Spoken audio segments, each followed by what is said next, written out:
What Katy Did by Susan Coolidge. Chapter 1. The Little Carrs. I was sitting in the meadows one day, not long ago, at a place where there was a small brook. It was a hot day. The sky was very blue, and white clouds, like great swans, went floating over it to and fro.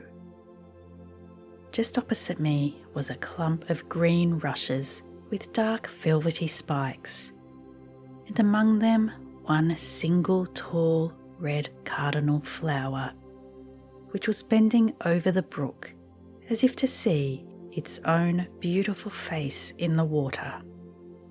But the cardinal did not seem to be vain.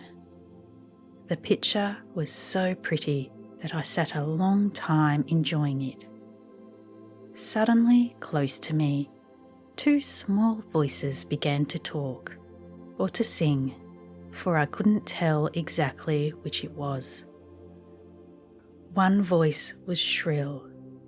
The other, which was a little deeper, sounded very positive and cross.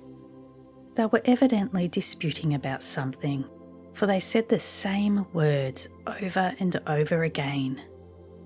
These were the words: Katy did, Katy didn't, she did, she didn't, oh yes she did, she didn't.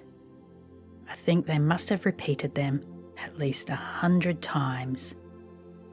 I got up from my seat to see if I could find the speakers, and sure enough, there on one of the cattail bulrushes, I spied two tiny pale green creatures. Their eyes seemed to be weak, for they both wore black goggles. They had 6 legs apiece, 2 short ones, 2 not so short, and 2 very long. These last legs had joints like the springs of a carriage, and as I watched, they began walking up the rush, and then I saw that they moved exactly like an old-fashioned gig. In fact, if I hadn't been too big, I think I should have heard them creak as they went along. They didn't say anything so long as I was there, but the moment my back was turned, they began to quarrel again, and in the same old words.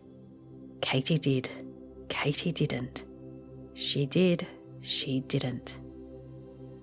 As I walked home, I fell to thinking about another Katy, a Katy I once knew, who planned to do a great many wonderful things, and in the end did none of them, but something quite different, something she didn't like at all at first, but which, on the whole, was a great deal better than any of the doings she had dreamed about.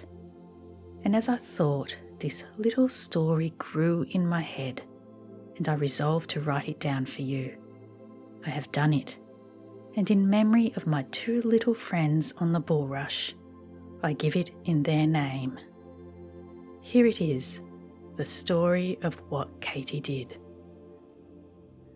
Katy's name was Katy Carr. She lived in the town of Burnett, which wasn't a very big town, but was growing fast.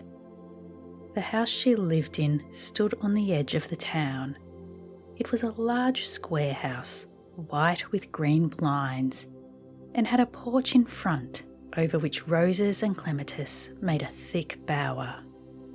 4 tall locust trees shaded the gravel path which led to the front gate. On one side of the house was an orchard. On the other side were wood piles and barns and an ice house.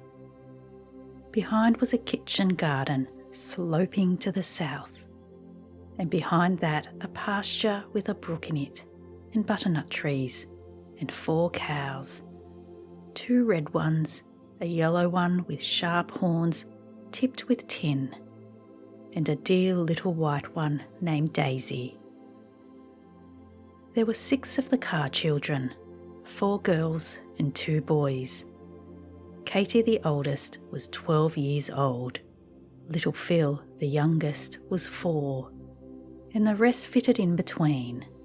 Dr. Carr, their papa, was a dear, kind, busy man who was away from home all day and sometimes all night too, taking care of sick people.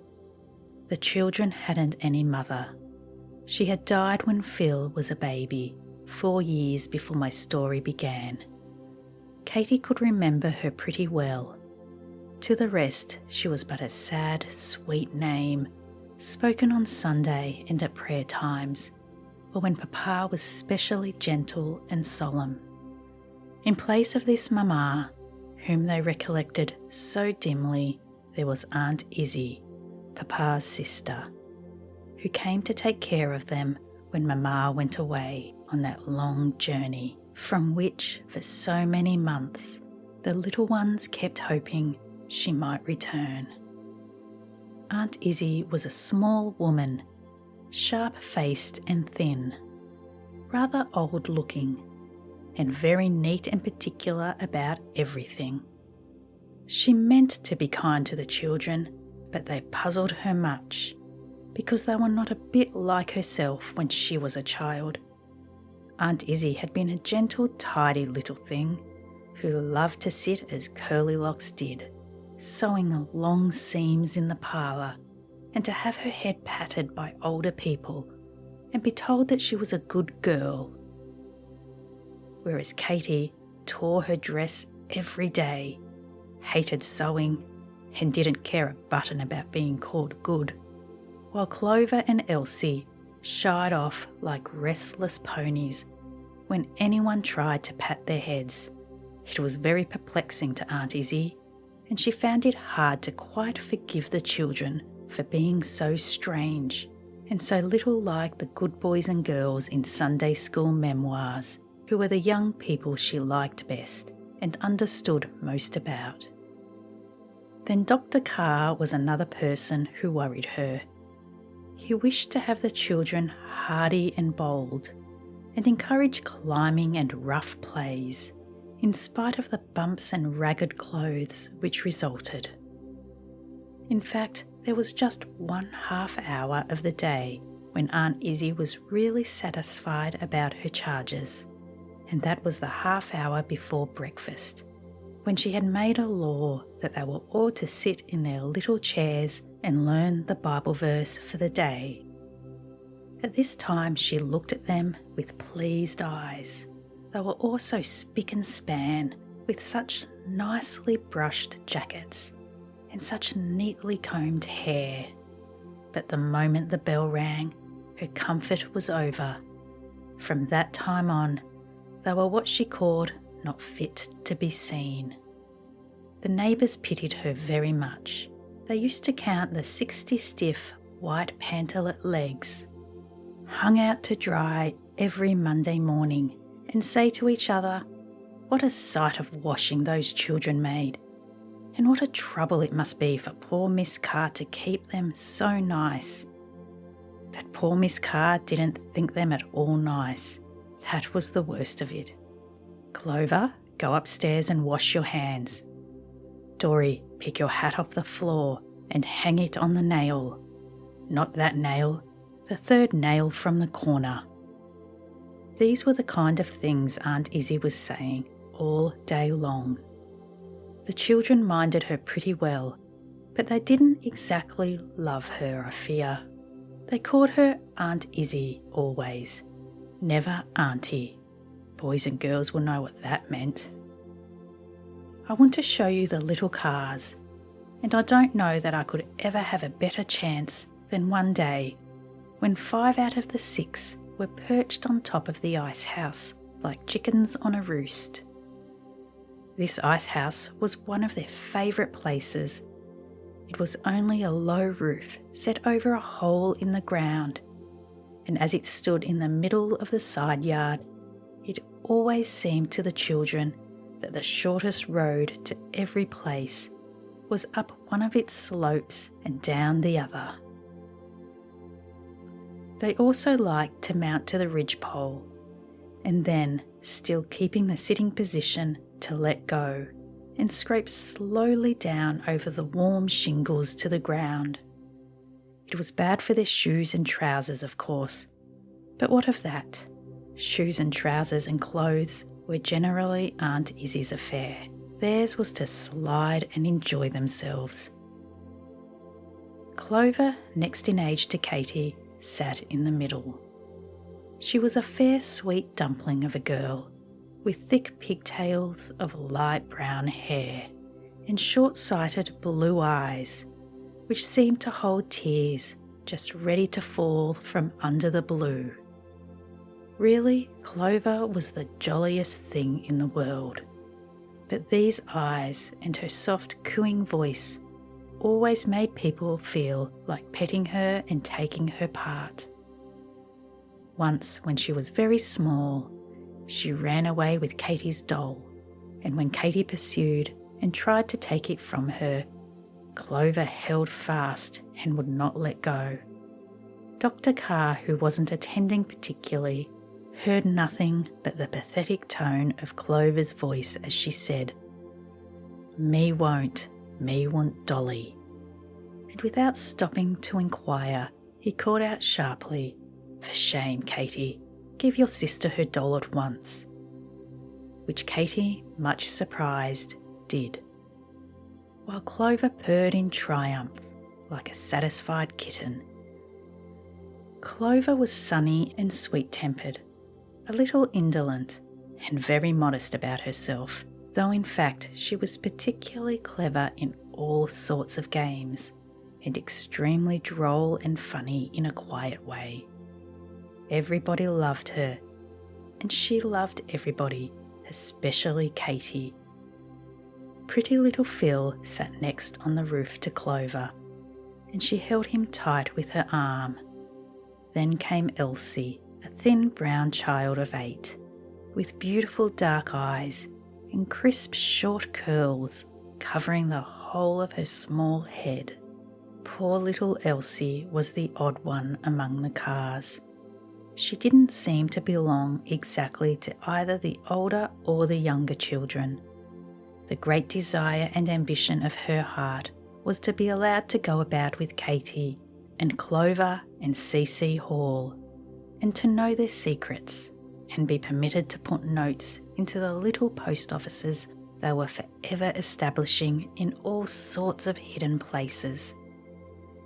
But they didn't want Elsie, and used to tell her to run away and play with the children, which hurt her feelings very much. When she wouldn't run away, I am sorry to say, they ran away from her, which as their legs were longest, it was easy to do. Poor Elsie, left behind, would cry bitter tears, and, as she was too proud to play much with Dory and John, her principal comfort was tracking the older ones about and discovering their mysteries, especially the post offices, which were her greatest grievance. Her eyes were bright and quick as a bird's. She would peep and peer and follow and watch, till at last, in some odd, unlikely place, the crotch of a tree, the middle of the asparagus bed, or perhaps on the very top step of the scuttle ladder, she spied the little paper box with its little load of notes, all ending with, "Be sure and not let Elsie know." Then she would seize the box, and marching up to wherever the others were, she would throw it down, saying defiantly, "There's your old post office," but feeling all the time just like crying. Poor little Elsie. In almost every big family, there is one of these unmated, left-out children. Katy, who had the finest plans in the world for being heroic, and of course never saw as she drifted on her heedless way that here in this lonely little sister was the very chance she wanted for being a comfort to somebody who needed comfort very much. She never saw it, and Elsie's heavy heart went uncheered.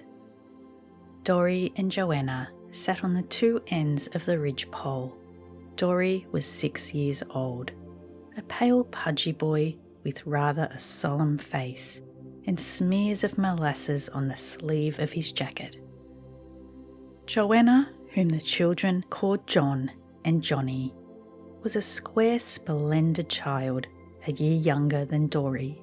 She had big, brave eyes and a wide, rosy mouth, which always looked ready to laugh.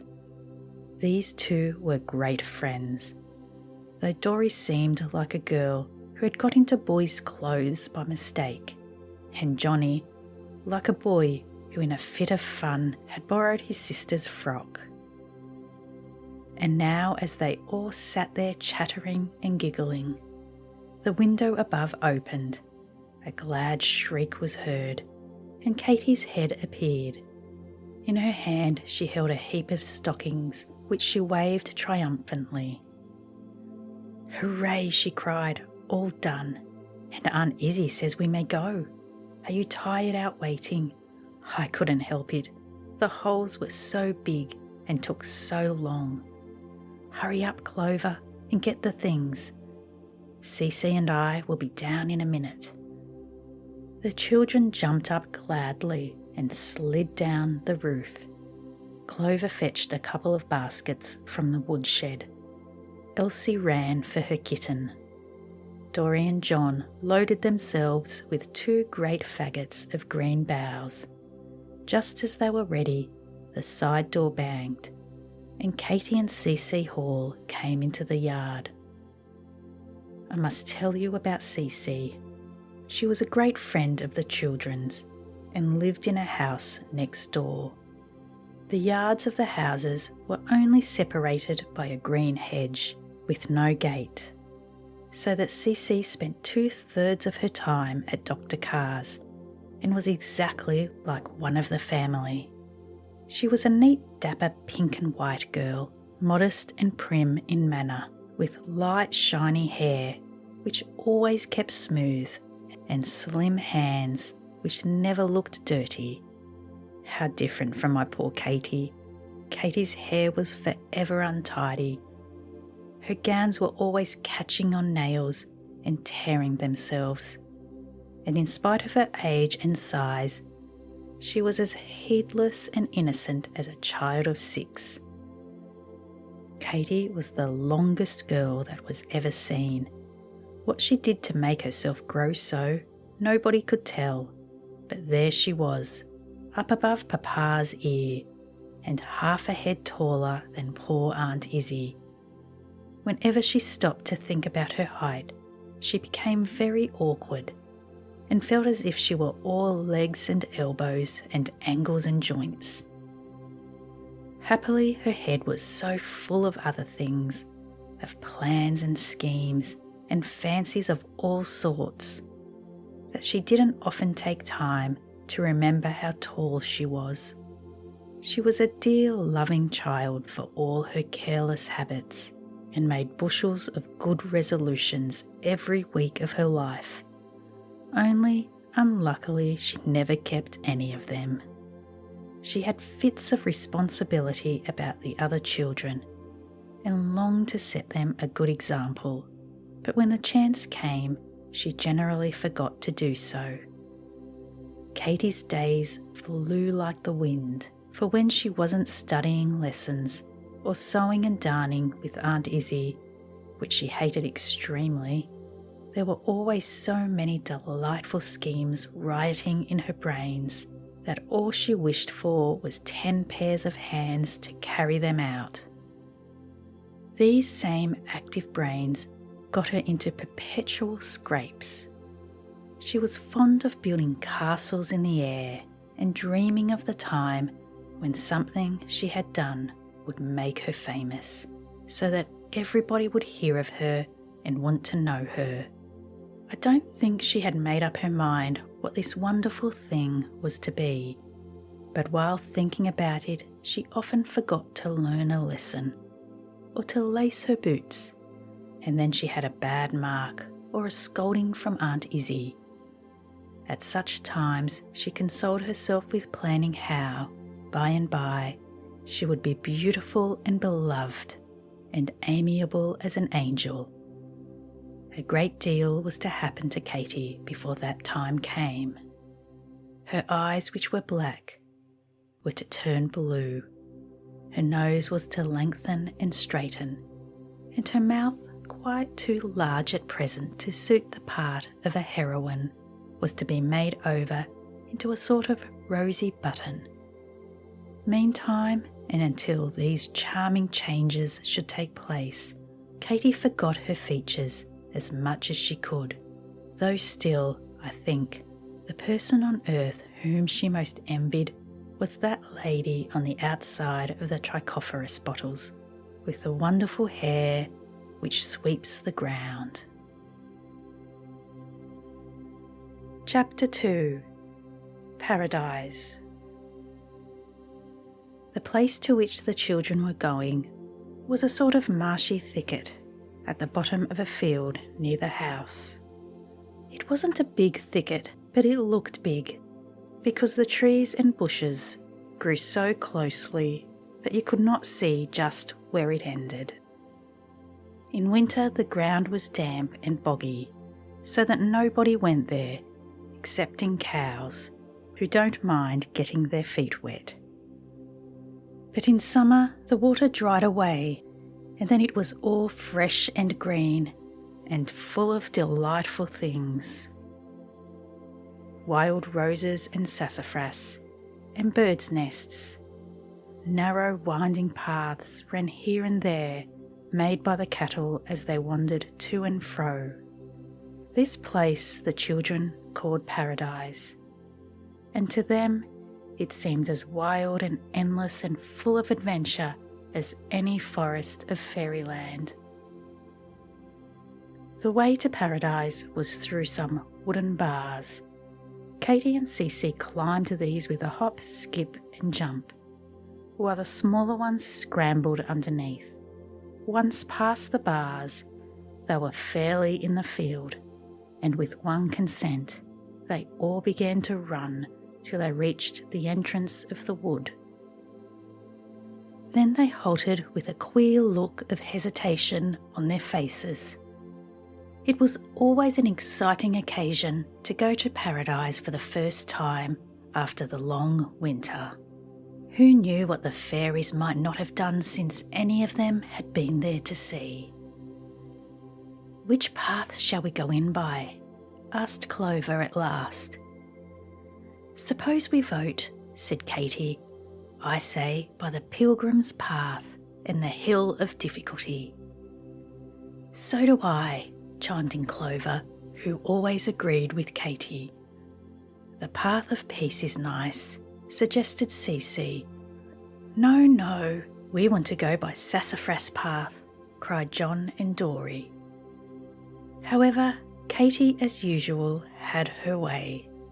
It was agreed that they should first try Pilgrim's Path, and afterwards make a thorough exploration of the whole of their little kingdom and see all that had happened since last they were there. So in they marched, Katy and Cece heading the procession, and Dory with his great trailing bunch of boughs bringing up the rear.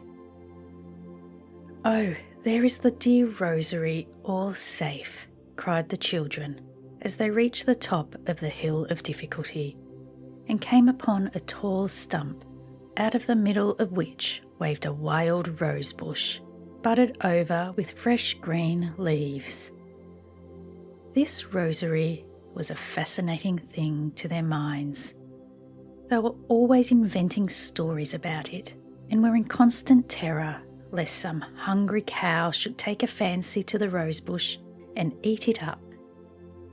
"Yes," said Katy, stroking a leaf with her finger. "It was in danger one night last winter, but it escaped." "Oh, how? Tell us about it," cried the others, for Katy's stories were famous in the family. "It was Christmas Eve," continued Katy, in a mysterious tone. "The fairy of the rosary was quite sick.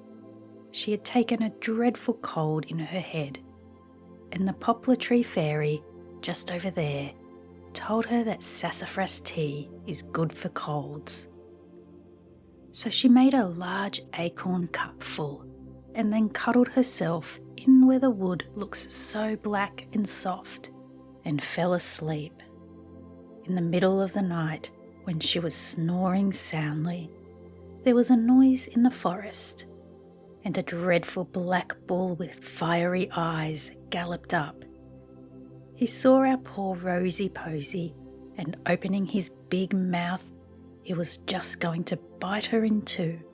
But at that minute, a little fat man with a wand in his hand popped out from behind the stump.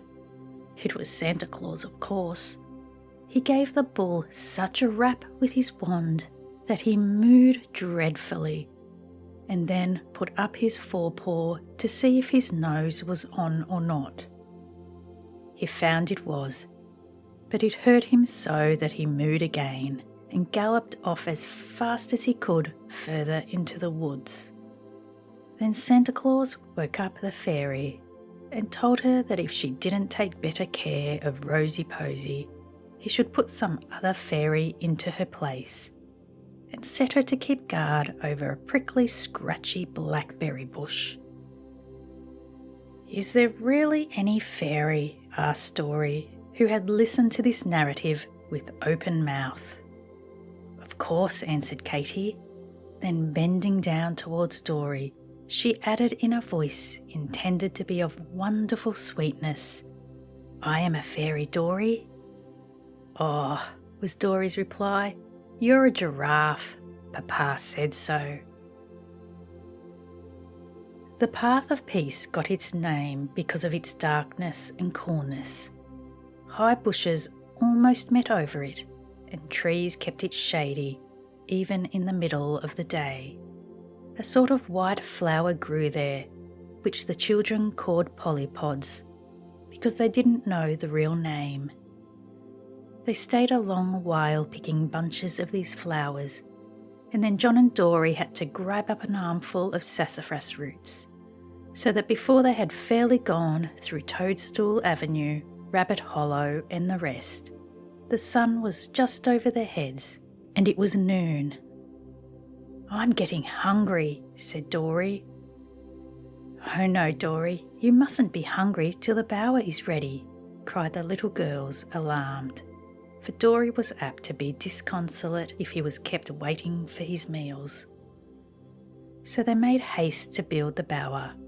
It did not take long, being composed of boughs hung over skipping ropes, which were tied to the very poplar tree where the fairy lived, who had recommended sassafras tea to the Fairy of the Rose. When it was all done, they all cuddled in underneath. It was a very small bower, just big enough to hold them and the baskets and the kitten. I don't think there would have been room for anybody else, not even another kitten. Katy, who sat in the middle, untied and lifted the lid of the largest basket, while all the rest peeped eagerly to see what was inside.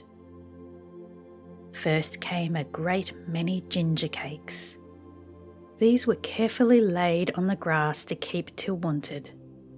Buttered biscuits came next, 3 apiece, with slices of cold lamb laid in between.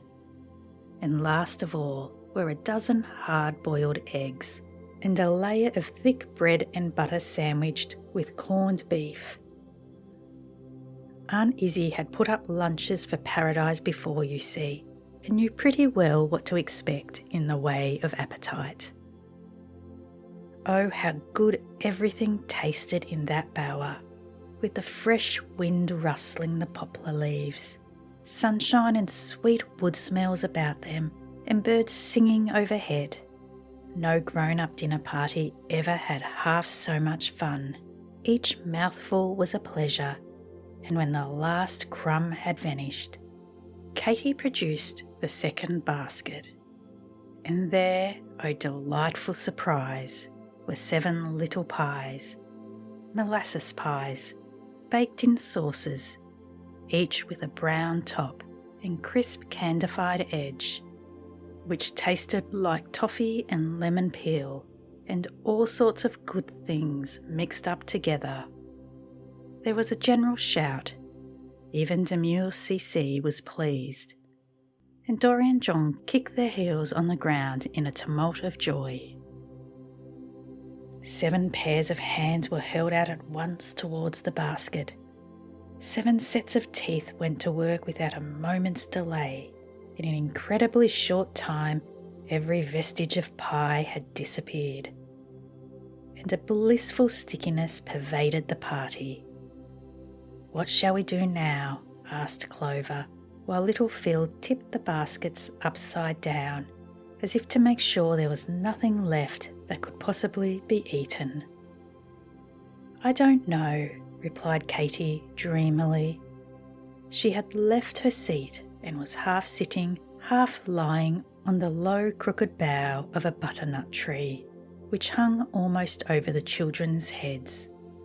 "Let's play we're grown up," said Cece, "and tell what we mean to do."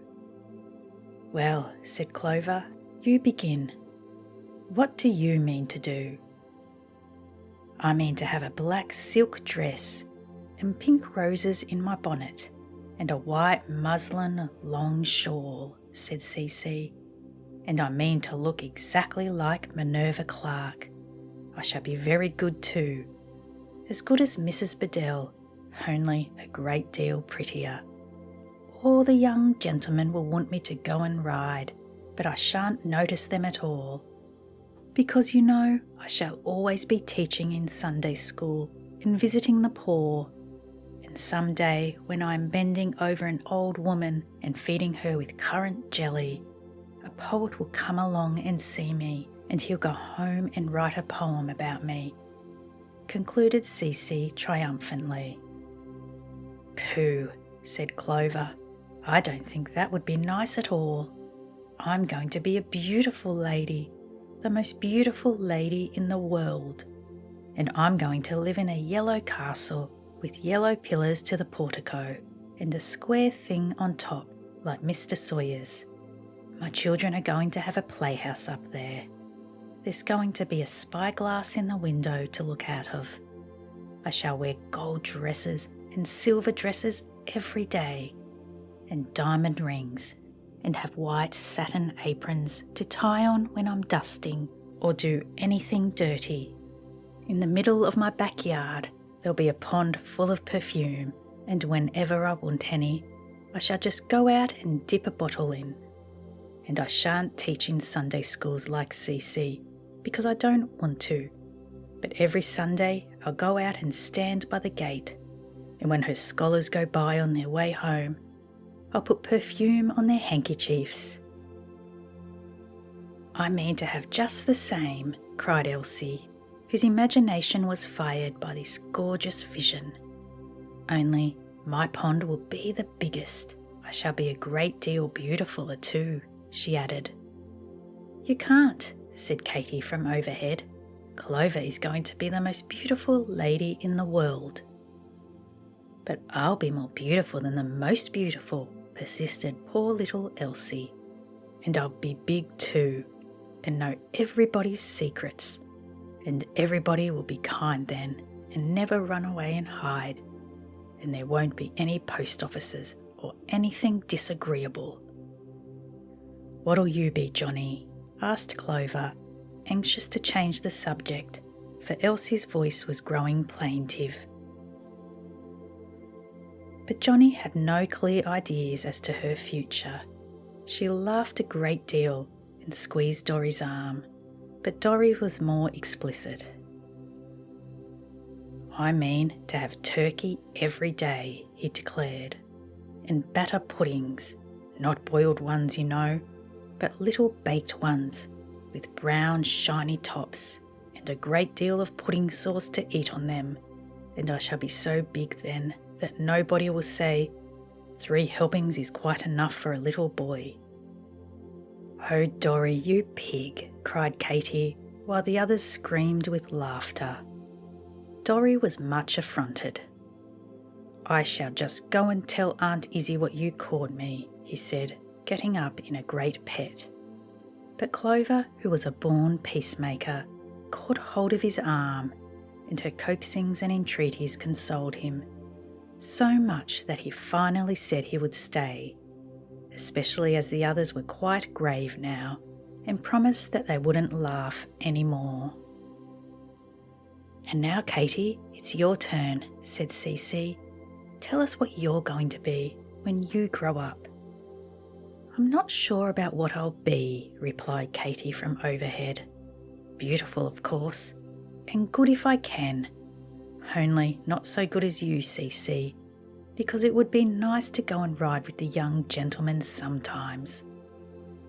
And I'd like to have a large house and a splendiferous garden, and then you could all come and live with me, and we would play in the garden, and Dory should have turkey 5 times a day if he liked, and would have a machine to darn the stockings, and another machine to put the bureau drawers in order, and would never sew or knit garters or do anything we didn't want to do.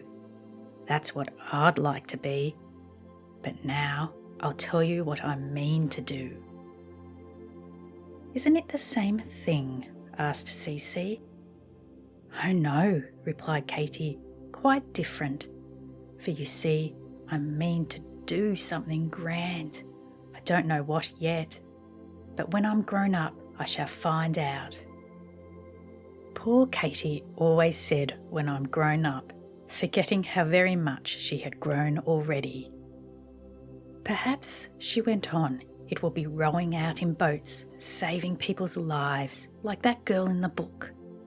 Or perhaps I shall go and nurse in the hospital, like Miss Nightingale. Or else I'll head a crusade and ride on a white horse with armour and a helmet on my head and carry a sacred flag. Or if I don't do that, I'll paint pictures, or sing, or sculpt. What is it? You know, make figures in marble. Anyhow, it shall be something. And when Aunt Izzie sees it and reads about me in the newspapers, she will say, 'The dear child, I always knew she would turn out an ornament to the family.' People very often say afterwards that they always knew," concluded Katy sagaciously. "Oh, Katy, how beautiful it will be," said Clover, clasping her hands. Clover believed in Katy as she did in the Bible. "I don't believe the newspapers would be so silly as to print things about you, Katy Carr," put in Elsie vindictively. "Yes, they will," said Clover, and gave Elsie a push. By and by, John and Dory trotted away on mysterious errands of their own. "Wasn't Dory funny with his turkey?" remarked Cece, and they all laughed again. "If you won't tell," said Katy, "I'll let you see Dory's journal. He kept it once for almost 2 weeks, and then gave it up. I found it this morning in the nursery closet." All of them promised, and Katy produced it from her pocket. It began thus: March 12. Have resolved to keep a journal. March 13. Had roast beef for dinner, and cabbage and potato and applesauce in rice pudding. I do not like rice pudding when it is like ours. Charlie Slack's kind is real good. Mush and syrup for tea. March 19. Forget what did. John and me saved our pie to take to school. March 21. Forget what did. Griddle cakes for breakfast. Debbie didn't fry enough. March 24. This is Sunday. Corned beef for dinner. Studied my Bible lesson. Auntie Izzie said I was greedy. Have resolved not to think so much about things to eat. Wish I was a better boy. Nothing particular for tea. March 25. Forget what did. March 27. Forget what did. March 29. Played. March 31. Forget what did. April 1st. Have decided not to keep a journal anymore. Here ended the extracts, and it seemed as if only a minute had passed since they stopped laughing over them and before the long shadows began to fall.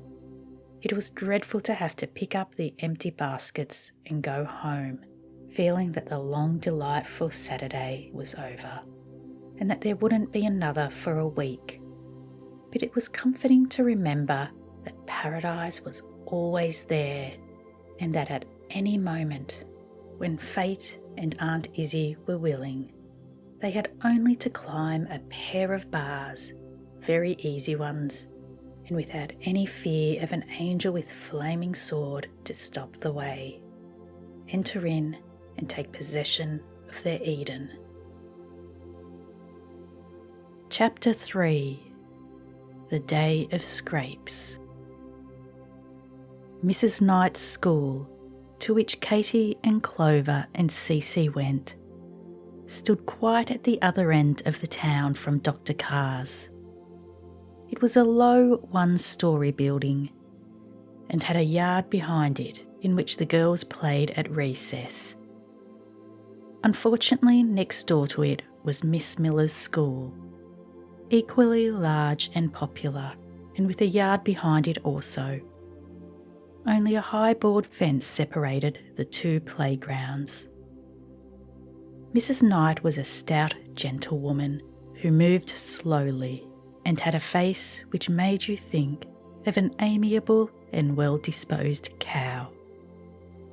Miss Miller, on the contrary, had black eyes with black corkscrew curls waving about them, and was generally brisk and snappy. A constant feud raged between the two schools as to the respective merits of the teachers and the instruction. The Knight girls, for some unknown reason, considered themselves genteel and the Miller girls vulgar, and took no pains to conceal this opinion, while the Miller girls, on the other hand, retaliated by being as aggravating as they knew how.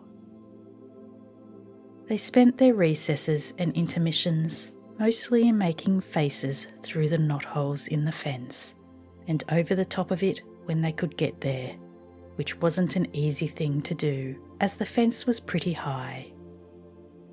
The Knight girls could make faces too, for all their gentility. Their yard had one great advantage over the other. It possessed a wood shed with a climbable roof, which commanded Miss Miller's premises, and upon this the girls used it to sit in rows, turning up their noses in the next yard, and irritating the foe by jeering remarks.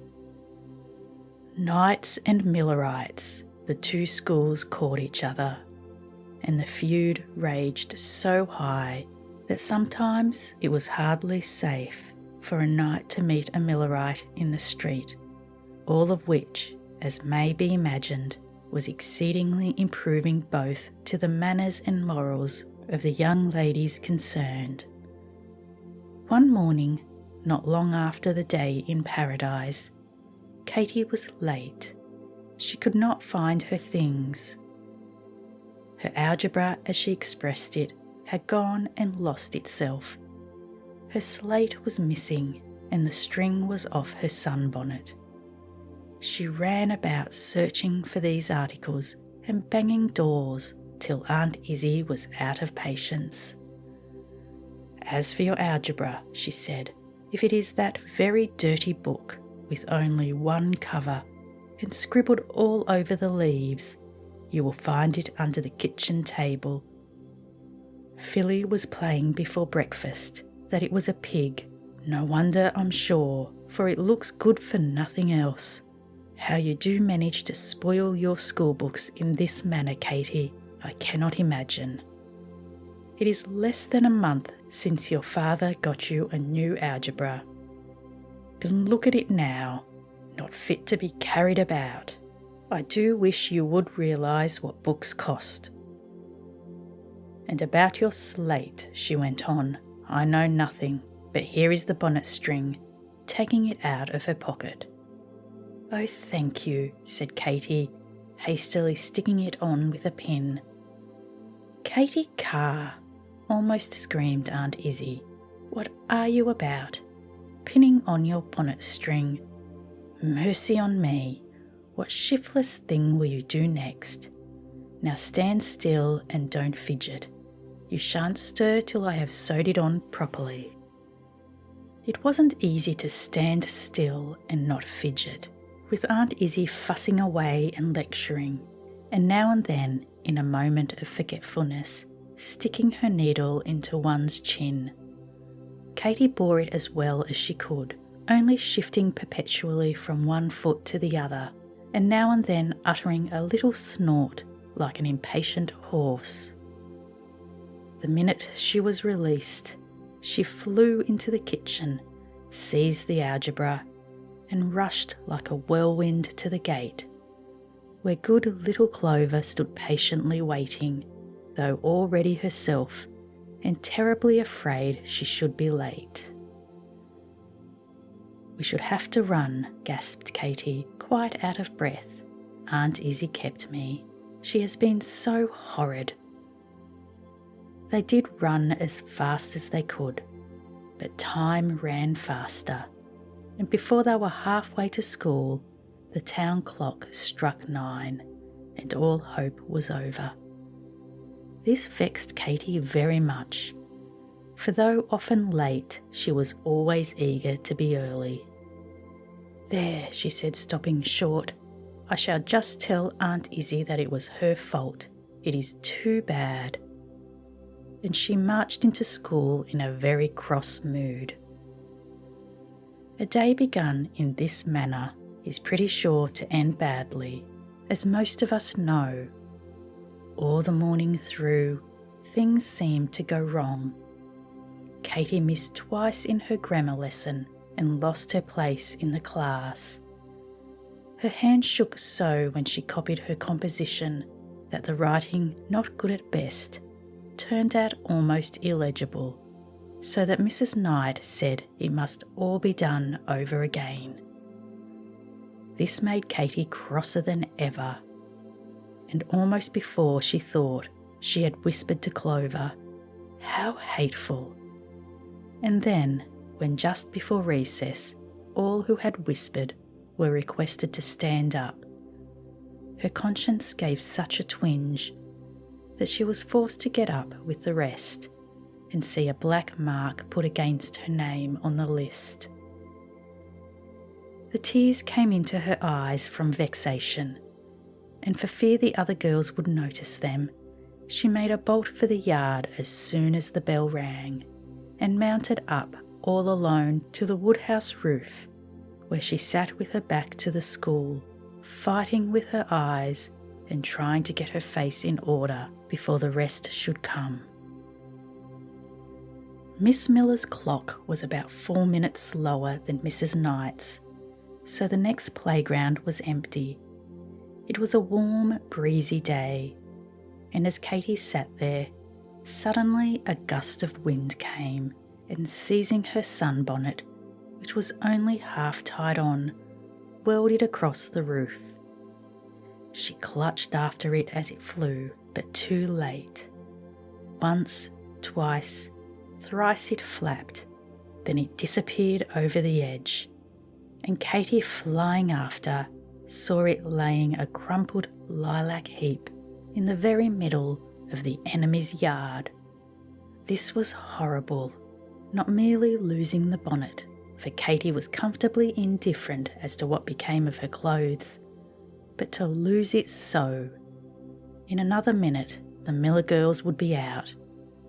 Already she seemed to see them dancing war dances round the unfortunate bonnet, pinning it on a pole, using it as a football, waving it over the fence, and otherwise treating it as Indians treat a captive taken in war. Was it to be endured? Never. Better die first. And with very much the feeling of a person who faces destruction rather than forfeit honour, Katy set her teeth, and sliding rapidly down the roof, seized the fence, and with one bold leap vaulted into Miss Miller's yard. Just then the recess bell tinkled, and a little Millerite who sat by the window and who for 2 seconds had been dying to give the exciting information squeaked out to the others, "There's Katy Carr in our backyard." Out poured the Millerites, big and little. Their wrath and indignation at this daring invasion cannot be described. With a howl of fury, they precipitated themselves upon Katy, and she was quick as they, and holding the rescued bonnet in her hand, was already halfway up the fence. There are moments when it is a fine thing to be tall. On this occasion, Katy's long legs and arms served her an excellent turn. Nothing but a daddy longlegs ever climbed so fast or so wildly as she did now. In 1 second she had gained the top of the fence. Just as she went over, a Millerite seized her by the last foot and almost dragged her boot off. Almost, not quite, thanks to the stout thread with which Aunt Izzie had sewed on the buttons. With a frantic kick, Katy released herself and had the satisfaction of seeing her assailant go head over heels backwards, while with a shriek of triumph and fright, she herself plunged headlong into the midst of a group of knights. They were listening with open mouths to the uproar, and now stood transfixed at the astonishing spectacle of one of their number absolutely returning alive from the camp of the enemy. I cannot tell you what a commotion ensued. The knights were beside themselves with pride and triumph. Katy was kissed and hugged, and made to tell her story over and over again, while rows of exulting girls sat on the woodhouse roof to crow over the discomfited Millerites. And when later the foe rallied and began to retort over the fence, Clover, armed with a tack hammer, was lifted up in the arms of one of the tall girls to rap the intruding knuckles as they appeared on the top. This she did with such good will that the Millerites were glad to drop down again and mutter vengeance at a safe distance. Altogether it was a great day for the school, a day to be remembered. As time went on, Katy, what with the excitement of her adventure and of being praised and petted by the big girls, grew perfectly reckless and hardly knew what she said or did. A good many of the scholars lived too far from school to go home at noon, and were in the habit of bringing their lunches in baskets and staying all day. Katy and Clover were of this number. This noon, after the dinners were eaten, it was proposed that they should play something in the schoolroom, and Katy's unlucky star put it into her head to invent a new game, which she called the Game of Rivers. It was played in the following manner. Each girl took the name of a river and laid out for herself an appointed path through the room, winding among the desks and benches and making a low roaring sound to imitate the noise of water. Cece was the Platte, Marianne Brooks, a tall girl, the Mississippi, Alice Blair, the Ohio, Clover, the Penobscot, and so on. They were instructed to run into each other once in a while, because, as Katy said, rivers do. As for Katy herself, she was Father Ocean, and growling horribly raged up and down the platform where Mrs. Knight usually sat. Every now and then, when the others were at the far end of the room, she would suddenly cry out, "Now for a meeting of the waters," whereupon all the rivers, bouncing, bounding, scrambling, screaming, would turn and run towards Father Ocean, while he roared louder than all of them put together, and made short rushes up and down to represent the movement of waves breaking on a beach. Such a noise as this beautiful game made was never heard in the town of Burnett before or since. It was like the bellowing of the bulls of Bashan, the squeaking of pigs, the cackle of turkey cocks, and the laugh of wild hyenas all at once. And in addition, there was a great banging of furniture and scraping of many feet on an uncarpeted floor. People going by stopped and stared. Children cried, and an old lady asked why someone didn't run for a policeman. While the Miller girls listened with malicious pleasure and told everybody that it was the noise that Mrs. Knight's scholars usually made at recess. Mrs. Knight, coming back from dinner, was much amazed to see a crowd of people collected in front of her school. As she drew near, the sounds reached her, and then she became really frightened, for she thought somebody was being murdered on her premises. Hurrying in, she threw open the door, and there, to her dismay, was the whole room in a frightful state of confusion and uproar.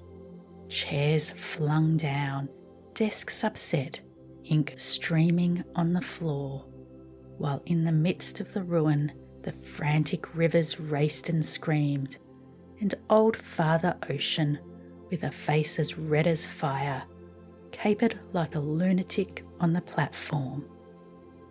"What does this mean?" gasped poor Mrs. Knight, almost unable to speak for horror. At the sound of her voice, the rivers stood still. Father Ocean brought his prances to an abrupt close and slunk down from the platform.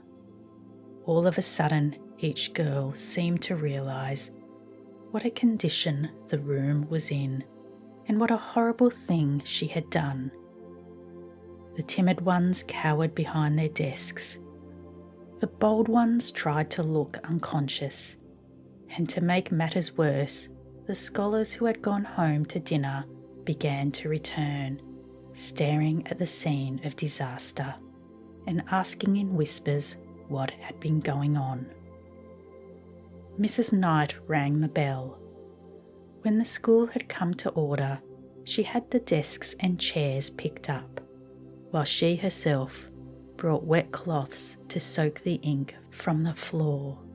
This was done in profound silence, and the expression of Mrs. Knight's face was so direful and solemn that a fresh damp fell upon the spirits of the guilty rivers, and Father Ocean wished himself many thousands of miles away. When all was in order again, and the girls had taken their seats, Mrs. Knight made a short speech. She said she never was so shocked in her life before. She had supposed she could trust them to behave like ladies when her back was turned. The idea that they could act so disgracefully, make such an uproar, and alarm people going by had never occurred to her, and she was deeply pained.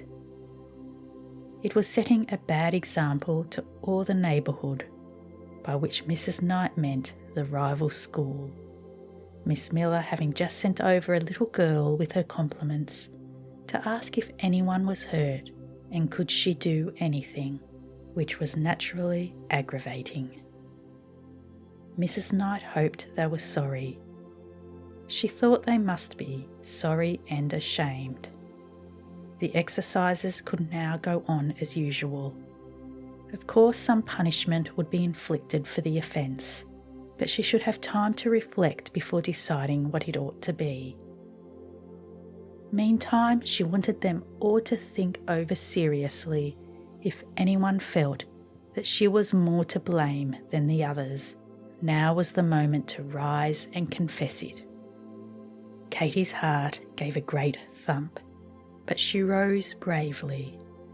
"I made up the game, and I was Father Ocean," she said to the astonished Mrs. Knight, who glared at her for a minute and then replied solemnly, "Very well, Katy, sit down," which Katy did, feeling more ashamed than ever, but somehow relieved in her mind.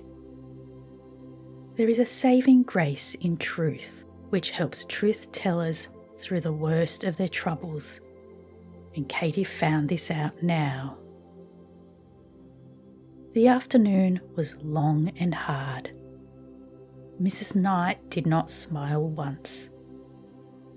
The lessons dragged, and Katy, after the heat and excitement of the forenoon, began to feel miserable. She had received more than one hard blow during the meetings of the Waters, and had bruised herself almost without knowing it against the desks and chairs. All these places now began to ache. Her head throbbed so that she could hardly see, and a lump of something heavy seemed to be lying on her heart. When school was over, Mrs. Knight rose and said, "The young ladies who took part in the game this afternoon are requested to remain." All the others went away and shut the door behind them. It was a horrible moment.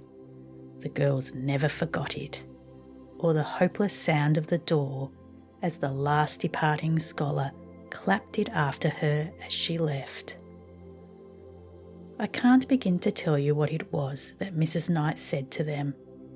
It was very affecting, and before long most of the girls began to cry. The penalty for their offence was announced to be the loss of recess for 3 weeks. But that wasn't half so bad as seeing Mrs. Knight so religious and afflicted, as Cece told her mother afterwards. One by one the sobbing sinners departed from the schoolroom.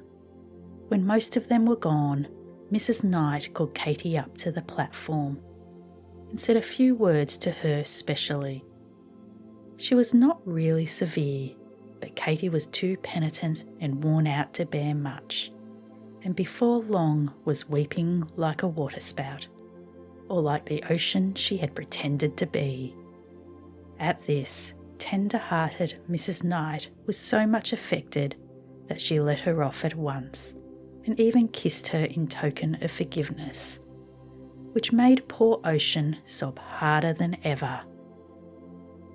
All the way home she sobbed, faithful little Clover running along by her side in great distress, begging her to stop crying and trying in vain to hold up the fragments of her dress, which was torn in at least a dozen places. Katy would not stop crying, and it was fortunate that Aunt Izzie happened to be out, and that the only person who saw her in this piteous plight was Mary, the nurse, who doted on the children and was always ready to help them out of their troubles. On this occasion she petted and cosseted Katy exactly as if it had been Johnny or little Phil. She took her on her lap, bathed the hot head, brushed the hair, put arnica on the bruises, and produced a clean frock, so that by tea time the poor child, except for her red eyes, looked like herself again, and Aunt Izzie didn't notice anything unusual. For a wonder, Dr. Carr was home that evening. It was always a great treat to the children when this happened, and Katy thought herself happy when, after the little ones had gone to bed, she got Papa to herself and told him the whole story of the day's happenings.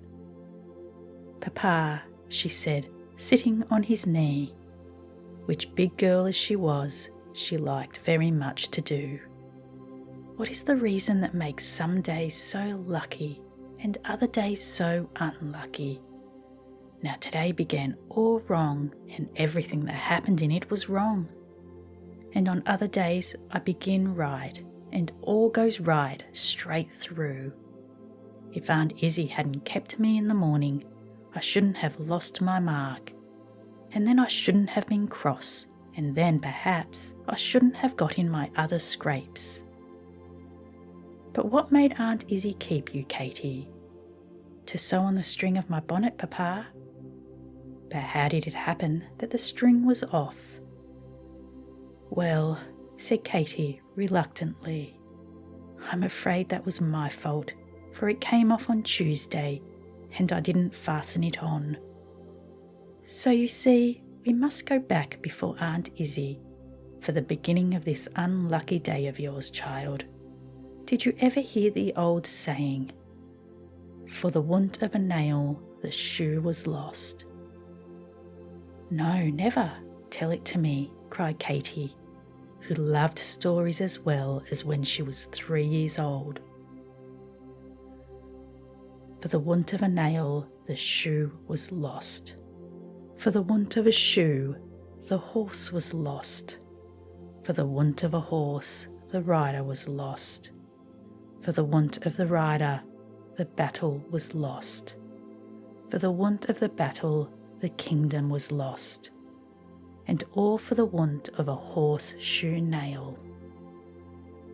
Oh, Papa, exclaimed Katy, giving him a great hug as she got off his knee. I see what you mean. Who would have thought such a little speck of a thing as not sewing on my string could make a difference? But I don't believe I shall get into any more scrapes, for I shan't ever forget, for the want of a nail the shoe was lost. Chapter 4. Kikeri.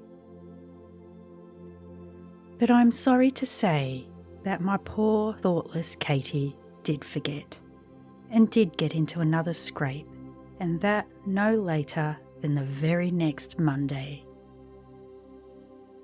Monday was apt to be rather a stormy day at the Carrs.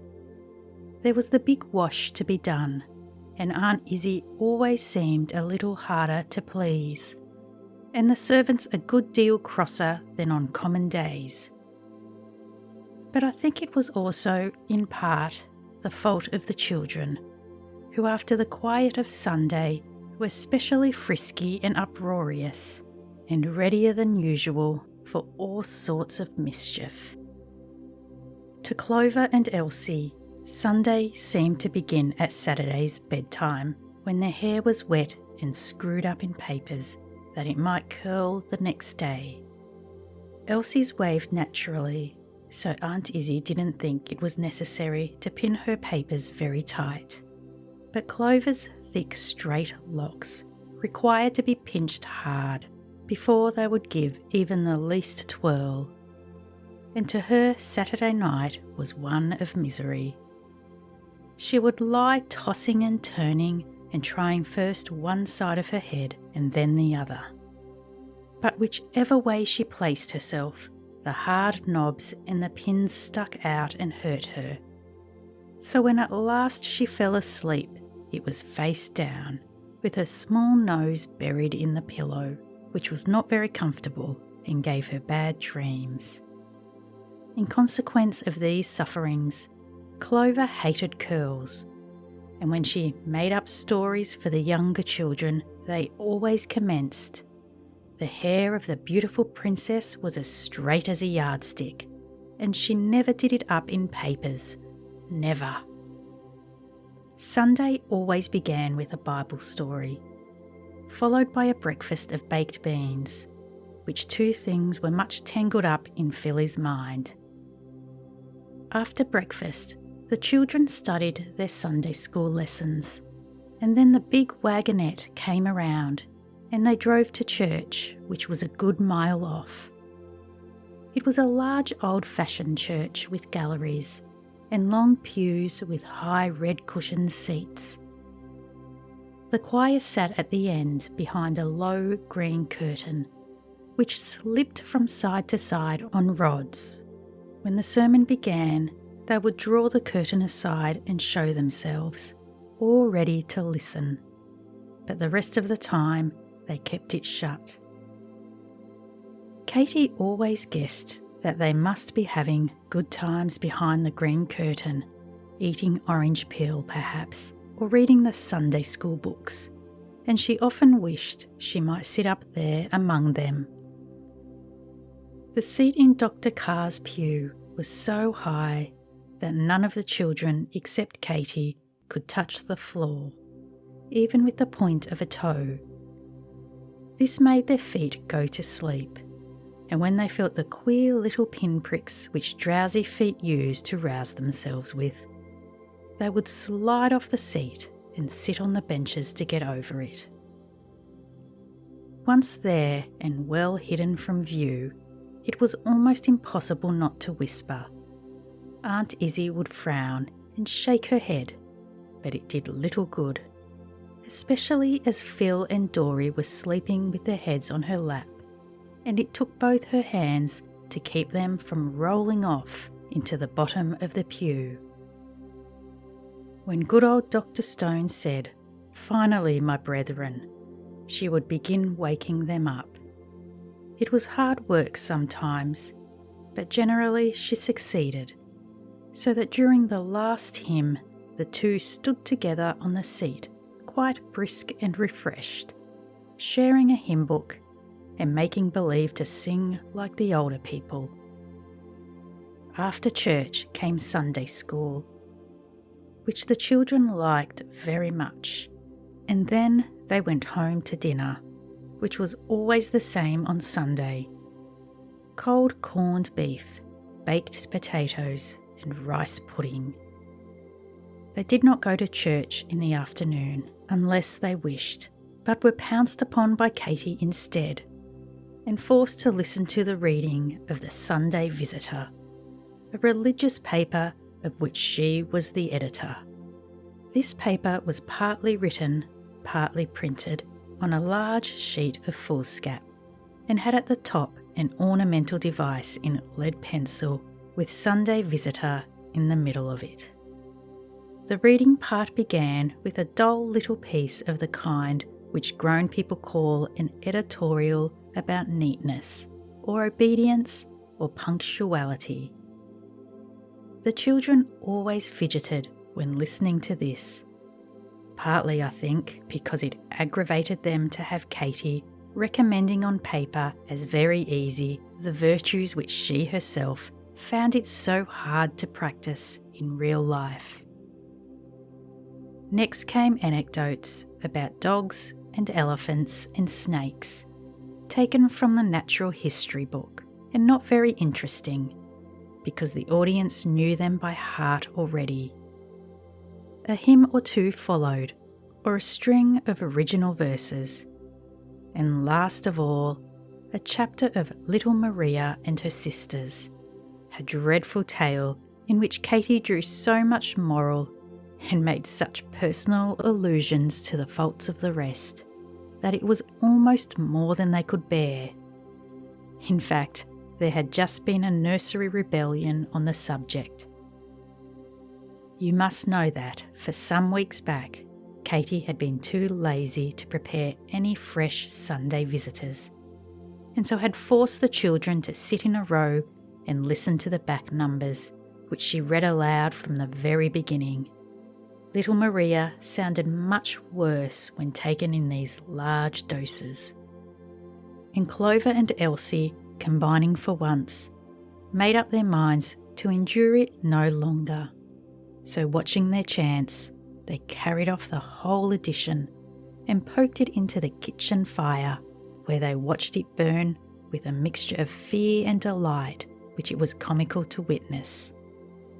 They dared not confess the deed, but it was impossible not to look conscious when Katy, flying about and rummaging after her lost treasure, and she suspected them and was very irate in consequence. The evenings of Sundays were always spent in repeating hymns to Papa and Aunt Izzie. This was fun, for they all took turns, and there was quite a scramble as to who should secure the favourites, such as "The West hath shut its gate of gold," and "Go when the morning shineth." On the whole, Sunday was a sweet and pleasant day, and the children thought so, but from its being so much quieter than other days, they always got up on Monday full of life and mischief, and ready to fizz over at any minute, like champagne bottles with the wires just cut. This particular Monday was rainy, so there couldn't be any outdoor play, which was the usual vent for over-high spirits. The little ones cooped up in the nursery all the afternoon had grown perfectly riotous. Philly was not quite well and had been taking medicine. The medicine was called Elixir Pro. It was a great favourite with Aunt Izzie, who kept a bottle of it always on hand. The bottle was large and black, with a paper label tied round its neck, and the children shuddered at the sight of it. After Phil had stopped roaring and spluttering, and play had begun again, the dolls, as was only natural, were taken ill also. And so was Kikeri, John's little yellow chair, which she always pretended was a doll too. She kept an old apron tied on its back, and generally took him to bed with her, not into bed, that would have been troublesome, but close by, tied to the bedpost. Now, as she told the others, Kikeri was very sick indeed. He must have some medicine, just like Philly. Give him some water, suggested Dory. No, said John decidedly. It must be black and out of a bottle, or it won't do any good. After thinking a moment, she trotted quietly across the passage into Aunt Izzie's room. Nobody was there, but John knew where the Elixir Pro was kept, in the closet on the third shelf. She pulled one of the drawers out a little, climbed up and reached it down.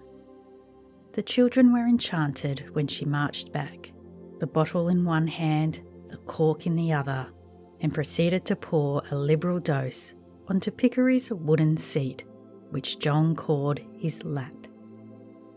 There, there, my poor boy, she said, patting his shoulder, I mean his arm.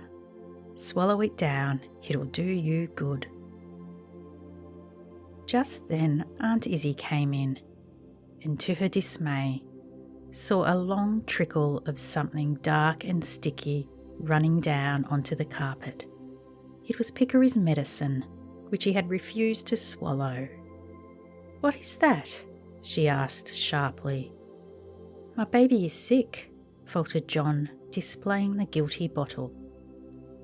Aunt Izzie rapped her over the head with a thimble and told her that she was a very naughty child, whereupon Johnny pouted and cried a little. Aunt Izzie wiped up the slop and, taking away the elixir, retired with it to her closet. What further pranks were played in the nursery that day, I cannot pretend to tell. But late in the afternoon, a dreadful screaming was heard, and when people rushed from all parts of the house to see what was the matter, behold, the nursery door was locked, and nobody could get in. Aunt Izzie called through the keyhole to have it opened, but the roars were so loud that it was long before she could get an answer. At last Elsie, sobbing violently, explained that Dory had locked the door, and now the key wouldn't turn and they couldn't open it. Would they have to stay there always and starve? Of course you won't, you foolish child, exclaimed Aunt Izzie. Dear, dear, what on earth will come next? Stop crying, Elsie. Do you hear me? You shall all be got out in a few minutes. And sure enough, the next thing came a rattling at the blinds, and there was Alexander, the hired man, standing outside on a tall ladder and nodding his head at the children. The little ones forgot their fright. They flew to open the window and frisked and jumped about Alexander as he climbed in and unlocked the door. It struck them as being such a fine thing to be let out in this way that Dorry began to rather plume himself for fastening them in. But Aunt Izzie didn't take this view of the case. She scolded them well and declared they were troublesome children who couldn't be trusted one moment out of sight, and that she was more than half sorry she had promised to go to the lecture that evening. "How do I know," she concluded, "that before I come home you won't have set the house on fire or killed somebody?" "Oh no, we won't, whined the children, quite moved by this frightful picture. But bless you, 10 minutes afterwards they had forgotten all about it. All this time, Katy had been sitting on the ledge of the bookcase in the library, poring over a book. It was called Tasso's Jerusalem Delivered. The man who wrote it was Italian, but somebody had done the story over into English. It was rather a queer book for a little girl to take a fancy to, but somehow Katy liked it very much. It told about knights and ladies and giants and battles, and made her feel hot and cold by turns as she read, and as if she must rush at something and shout and strike blows. Katy was naturally fond of reading. Papa encouraged it. He kept a few books locked up and then turned her loose in the library. She read all sorts of things, travel and sermons and old magazines. Nothing was so dull that she couldn't get through with it. Anything really interesting absorbed her so that she never knew what was going on about her. The little girls to whose houses she went visiting had found this out, and always hid away their storybooks when she was expected to tea. If they didn't do this, she was sure to pick one up and plunge in. And then it was no use to call her or tug at her dress, for she neither saw nor heard anything more till it was time to go home. This afternoon she read the Jerusalem till it was too dark to see any more. On her way upstairs she met Aunt Izzie with bonnet and shawl on. "Where have you been?" she said. "I have been calling you for the last half hour." "I didn't hear you, ma'am."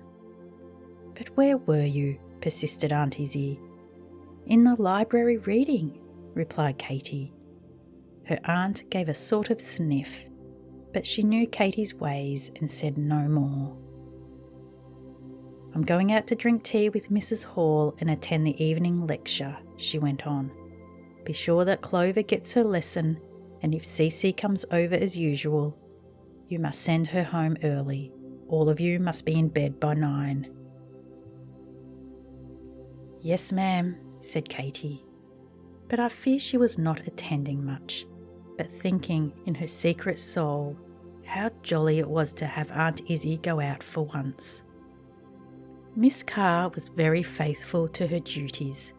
She seldom left the children, even for an evening, so whenever she did, they felt a certain sense of novelty and freedom, which was dangerous as well as pleasant. Still, I am sure that on this occasion, Katy meant no mischief. Like all excitable people, she seldom did mean to do wrong. She just did it when it came into her head. Supper passed off successfully, and all might have gone well had it not been that after the lessons were learned and Cece had come in, they fell to talking about Kikeri. Kikeri was a game which had been very popular with them a year before. They had invented it themselves and chosen for it this queer name out of an old fairy story. It was a sort of mixture of blind man's buff and tag, only instead of anyone's eyes being bandaged, they all played in the dark. One of the children would stay out in the hall, which was dimly lighted from the stairs, while the others hid themselves in the nursery. When they were all hidden, they would call out "Kikeri," as a signal for the one in the hall to come in and find them. Of course, coming from the light, he could see nothing, while the others could see only dimly. It was very exciting to stand crouching up in a corner and watch the dark figure stumbling about and feeling to right and left, while every now and then somebody just escaping his clutches would slip past and gain the hall, which was Freedom Castle, with a joyful shout of Kikeri, Kikeri, Kikeri Kai. Whoever was caught had to take the place of the catcher. For a long time, this game was the delight of the Carr children, but so many scratches and black and blue spots came of it, and so many of the nursery things were thrown down and broken, that at last Aunt Izzie issued an order that it should not be played any more. This was almost a year since, but talking of it now put it into their heads to want to try it again. "After all, we didn't promise," said Cece. "No, and Papa never said a word about our not playing it," added Katy, to whom Papa was authority and must always be minded, while Aunt Izzie might now and then be defied. So they all went upstairs. Dory and John, though half undressed, were allowed to join the game. Philly was fast asleep in another room. It was certainly splendid fun. Once Clover climbed up on the mantelpiece and sat there, and when Katy, who was finder, groped about a little more wildly than usual, she caught hold of Clover's foot and couldn't imagine where it came from. Dory got a hard knock and cried, and at another time Katy's dress caught on the bureau handle and was frightfully torn. But these were too much affairs of every day to interfere in the least with the pleasures of Kikeri. The fun and frolic seemed to grow greater the longer they played. In the excitement, time went on much faster than any of them dreamed. Suddenly, in the midst of the noise, came a sound, the sharp, distinct slam of the carriage door at the side entrance. Aunt Izzie had returned from her lecture. The dismay and confusion of that moment. Cece slipped downstairs like an eel and fled on the wings of fear along the path which led to her home. Mrs. Hall, as she bade Aunt Izzie good night and shut Dr. Carr's front door behind her with a bang, might have been struck with the singular fact that a distant bang came from her own front door like a sort of echo. But she was not a suspicious woman, and when she went upstairs, there were Cece's clothes, neatly folded on a chair, and Cece herself in bed, fast asleep, only with a little more colour than usual in her cheeks. Meantime, Aunt Izzie was on her way upstairs, and such a panic as prevailed in the nursery. Katy felt it and basely scuttled off to her own room, where she went to bed with all possible speed. But the others found it much harder to go to bed. There were so many of them, all getting into each other's way, and with no lamp to see by. Dory and John popped under the clothes, half undressed. Elsie disappeared, and Clover, too late for either, and hearing Aunt Izzie's step in the hall, did this horrible thing, fell on her knees with her face buried in a chair, and began to say her prayers very hard indeed. Aunt Izzie, coming in with a candle in her hand, stood in the doorway, astonished at the spectacle. She sat down and waited for Clover to get through, while Clover, on her part, didn't dare to get through, but went on repeating, "Now I lay me," over and over again, in a sort of despair. At last Aunt Izzie said very grimly, "That will do, Clover. You can get up." And Clover rose, feeling like a culprit, which she was, for it was much naughtier to pretend to be praying than to disobey Aunt Izzie and be out of bed after 10 o'clock, though I think Clover hardly understood this then. Aunt Izzie at once began to undress her, and while doing so asked so many questions that before long she had got at the truth of the whole matter.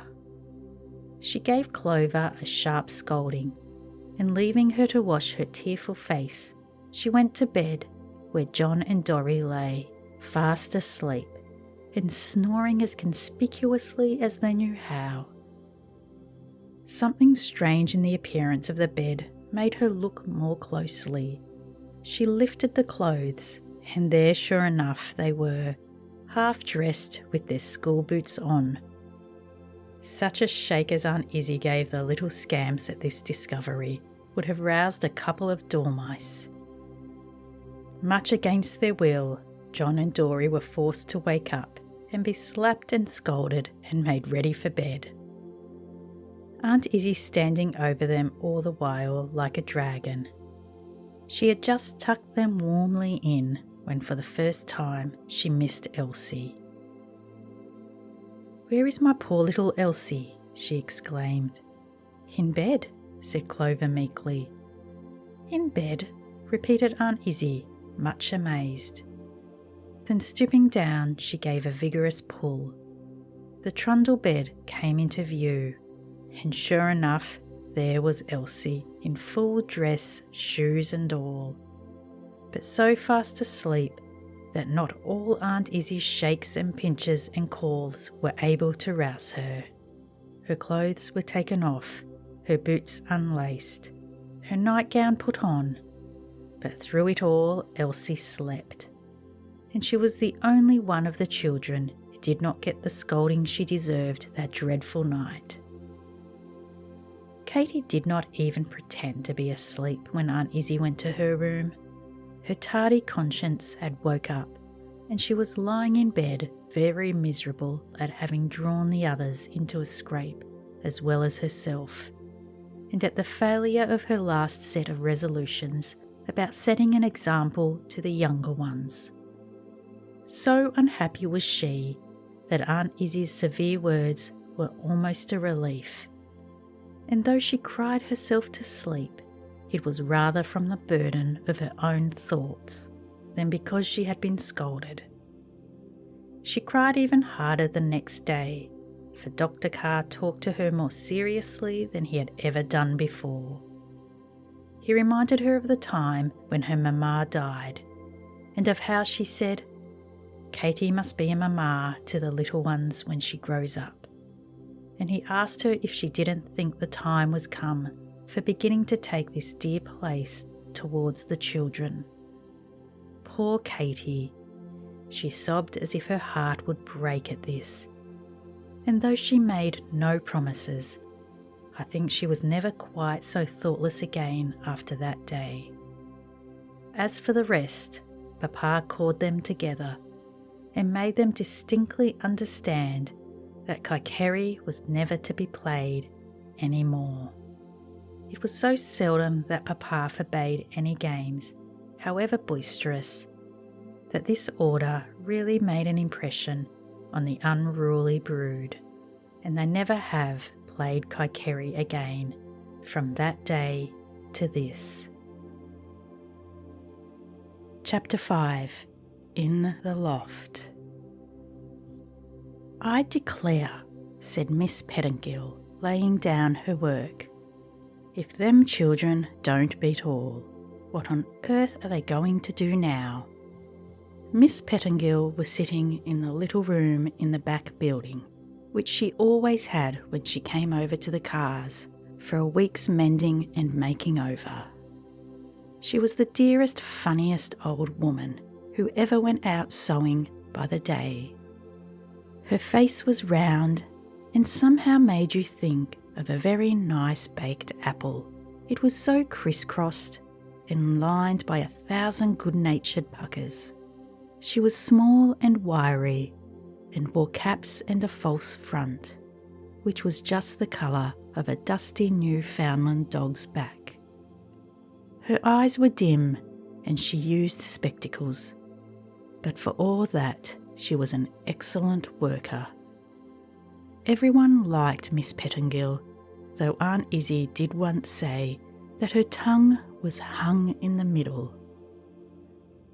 Aunt Izzie made this remark when she was in a temper and was by no means prepared to have Phil walk up at once and request Miss Pettingill to stick it out, which she obligingly did, while the rest of the children crowded to look. They couldn't see that it was different from other tongues, but Philly persisted in finding something curious about it. There must be, you know, since it was hung in that queer way. Wherever Miss Pettingill went, all sorts of treasures went with her. The children liked to have her come, for it was good as a fairy story or the circus to see her things unpacked. Mrs. Pettingill was very much afraid of burglars. She lay awake half the night listening for them, and nothing on earth would have persuaded her to go anywhere, leaving behind what she called her plate. This stately word meant 6 old teaspoons, very thin and bright and sharp, and a butter knife whose handle set forth that it was a testimonial of gratitude for saving the life of Ithuriel Jobson, aged 7, on the occasion of his being attacked with quinsy sore throat. Miss Pettingill was very proud of her knife. It and the spoons travelled about in a little basket which hung on her arm, and was never allowed to be out of her sight, even when the family she was sewing for were the most honest people in the world. Then, beside the plate basket, Miss Pettingill never stirred without Tom, her tortoise shell cat. Tom was a beauty and knew his power. He ruled Miss Pettingill with a rod of iron, and always sat in the rocking chair when there was one. It was no matter where she sat, Miss Pettingill told people, but Tom was delicate and must be made comfortable. A big family Bible always came too, and a special red merino pin cushion, and some shade pictures of old Mr. and Mrs. Pettingill, and Peter Pettingill, who was drowned at sea, and photographs of Mrs. Porter, who used to be Marcia Pettingill, and Mrs. Porter's husband, and all the Porter children. Many little boxes and jars came also, and a long row of phials and bottles filled with homemade physic and herb teas. Miss Pettingill could not have slept without having them beside her, for as she said, how did she know that she might not be took sudden with something, and die for want of a little ginger balsam or pennyroyal? The Carr children always made so much noise that it required something unusual to make Miss Pettingill drop her work as she did now and fly to the window. In fact, there was a tremendous hubbub, hurrahs from Dory, stamping of feet, and a great outcry of shrill, glad voices. Looking down, Miss Pettingill saw the whole 7, for Cece was there too, stream out of the woodhouse door, which wasn't a door, but only a tall open arch, and rush noisily across the yard. Katy was at the head, bearing a large black bottle without any cork in it, while the others carried in each hand what seemed to be a cookie. "Catherine!" screamed Miss Pettingill, tapping loudly on the glass. "Don't you see that it's raining? You ought to be ashamed to let your little brothers and sisters go out and get wet in such a way." But nobody heard her, and the children vanished into the shed, where nothing could be seen but a distant flapping of pantalettes and frilled trousers, going up what seemed to be a ladder, further back in the shed. So with a dissatisfied cluck, Miss Pettingill drew back her head, perched the spectacles on her nose, and went to work again on Katy's plaid alpaca, which had 2 immense zigzag rents across the middle of the front. Katy's frocks, strange to say, always tore exactly in that place.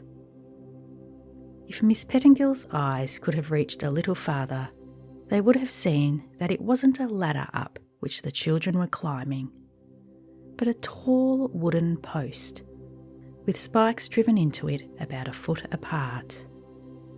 It required quite a stride to get from one spike to the other. In fact, the little ones couldn't have managed it at all had it not been for Clover and Cece pushing very hard from below, while Katy, making a long arm, pulled from above. At last they were all safely up, and in the delightful retreat which I am about to describe. Imagine a low, dark loft without any windows, and with only a very little light coming in through the square hole in the floor to which the spiky post led. There was a strong smell of corn cobs, though the corn had been taken away, a great deal of dust and spiderweb in the corners, and some wet spots on the boards, for the roof always leaked a little in rainy weather. This was the place, for some reason I have never been able to find out, the Carr children preferred to any other on rainy Saturdays. Aunt Izzie was as much puzzled at this fancy as I am.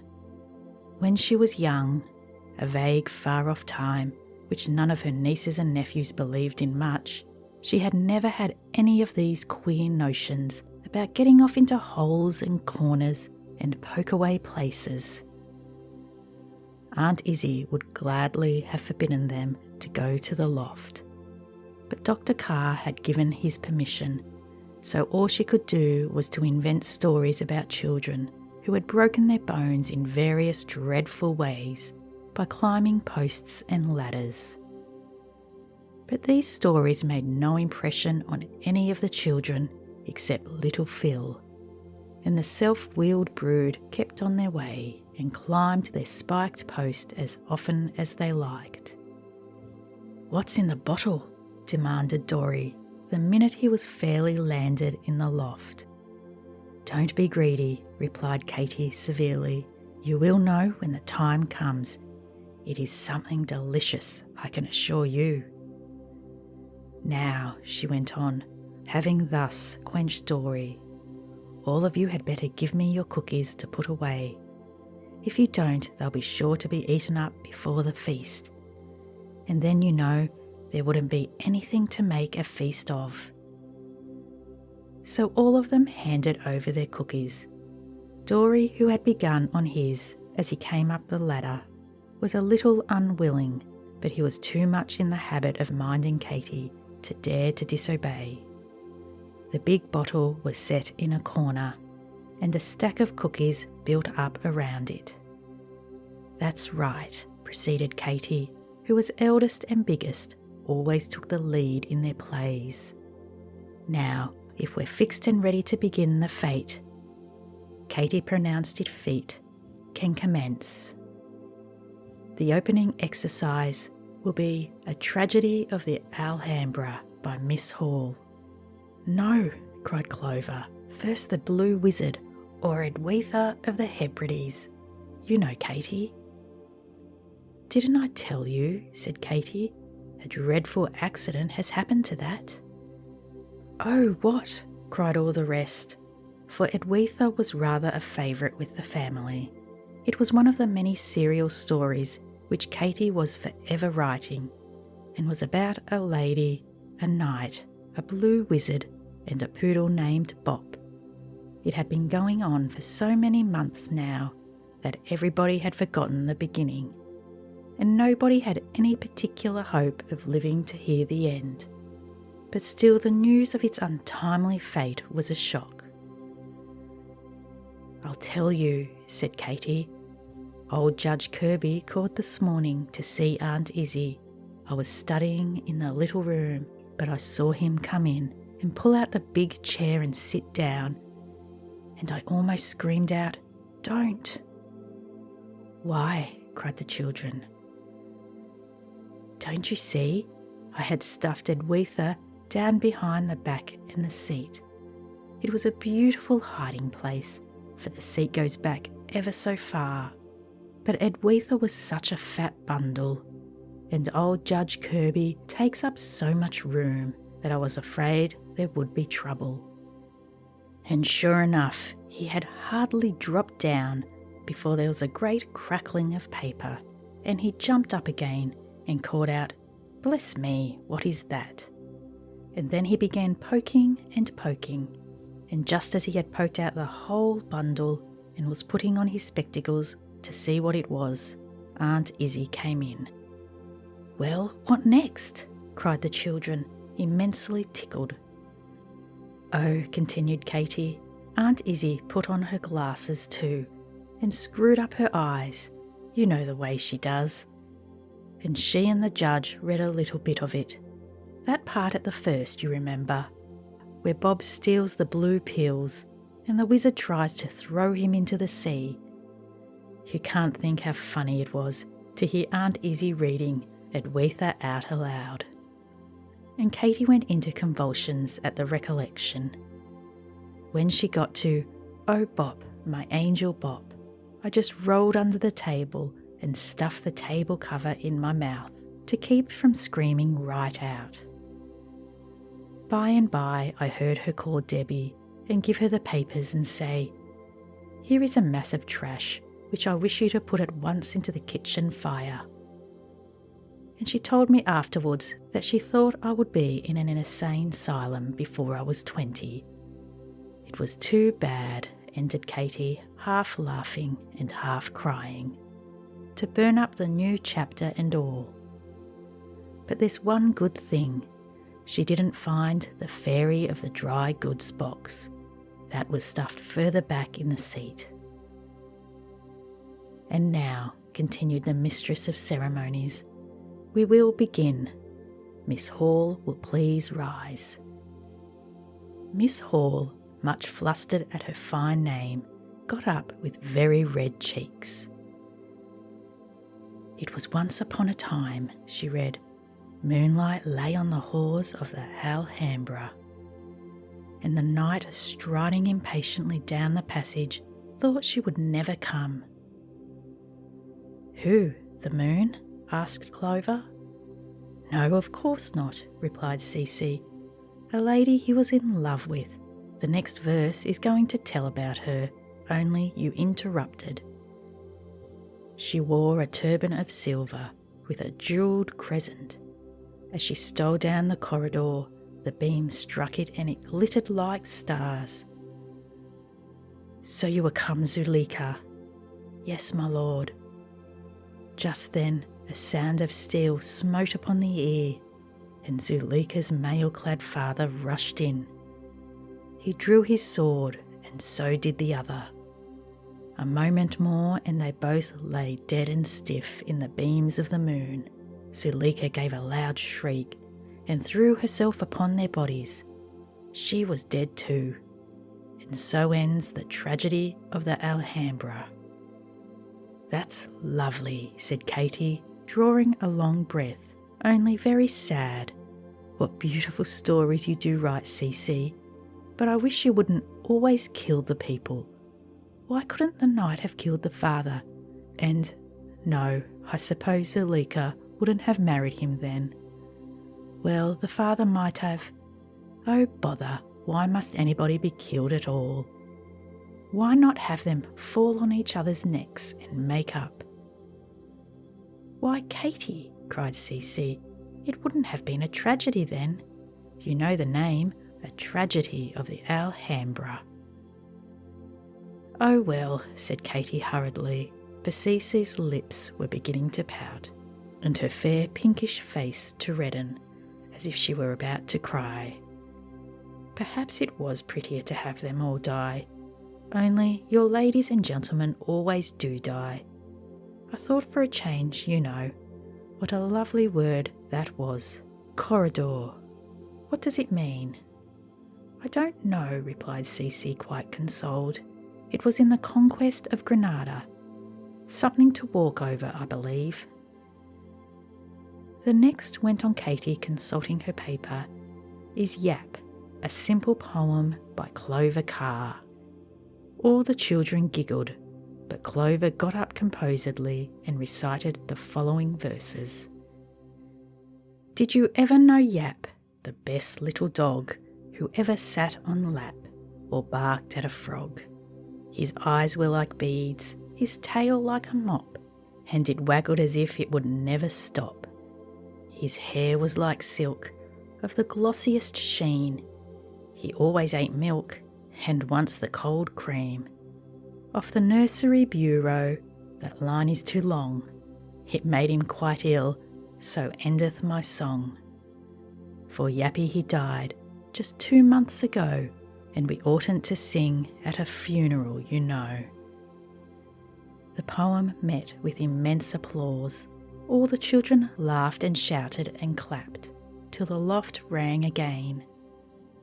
But Clover kept her face perfectly and sat down as demure as ever, except that the little dimples came and went at the corners of her mouth, dimples partly natural, and partly, I regret to say, the result of a pointed slate pencil, with which Clover was in the habit of deepening them every day while she studied her lessons. Now, said Katy, after the noise had subsided, now comes scripture verses by Miss Elsie and Joanna Carr. Hold up your head, Elsie, and speak distinctly. And oh, Johnny, you mustn't giggle in that way when it comes your turn. But Johnny only giggled the harder at this appeal, keeping her hands very tight across her mouth and peeping out over her fingers. Elsie, however, was solemn as a little judge, and with great dignity began. An angel with a fiery sword came to send Adam and Eve abroad, and as they journeyed through the skies, they took one look at paradise. They thought of all the happy hours among the birds and fragrant bowers. And Eve she wept, and Adam bawled, and both together loudly squalled. Dory snickered at this, but sedate Clover hushed him. You mustn't, she said. It's about the Bible, you know. Now, John, it's your turn. But Johnny would persist in holding her hands over her mouth, while her fat little shoulders shook with laughter. At last, with a great effort, she pulled her face straight, and speaking as fast as she possibly could, repeated in a sort of burst. Balaam's donkey saw the angel and stopped short in fear. Balaam didn't see the angel, which is very queer. After which she took refuge again behind her fingers, while Elsie went on. Elijah by the creek, he by ravens fed, took from their horny beak pieces of meat and bread. Come, Johnny, said Katy, but the incorrigible Johnny was shaking again, and all they could make out was, the bears came down and ate and ate. These verses were part of a grand project on which Clover and Elsie had been busy for more than a year. It was a sort of rearrangement of scripture for infant minds, and when it was finished, they meant to have it published, bound in red with the names of the 2 authoresses on the cover. The Youth's Poetical Bible was to be the name of it. Papa, much tickled with the scraps which he overheard, proposed instead the Trundlebed Book, as having been composed principally in that spot. But Elsie and Clover were highly indignant, and would not listen to the idea for a moment. After the scripture verses came Dory's turn.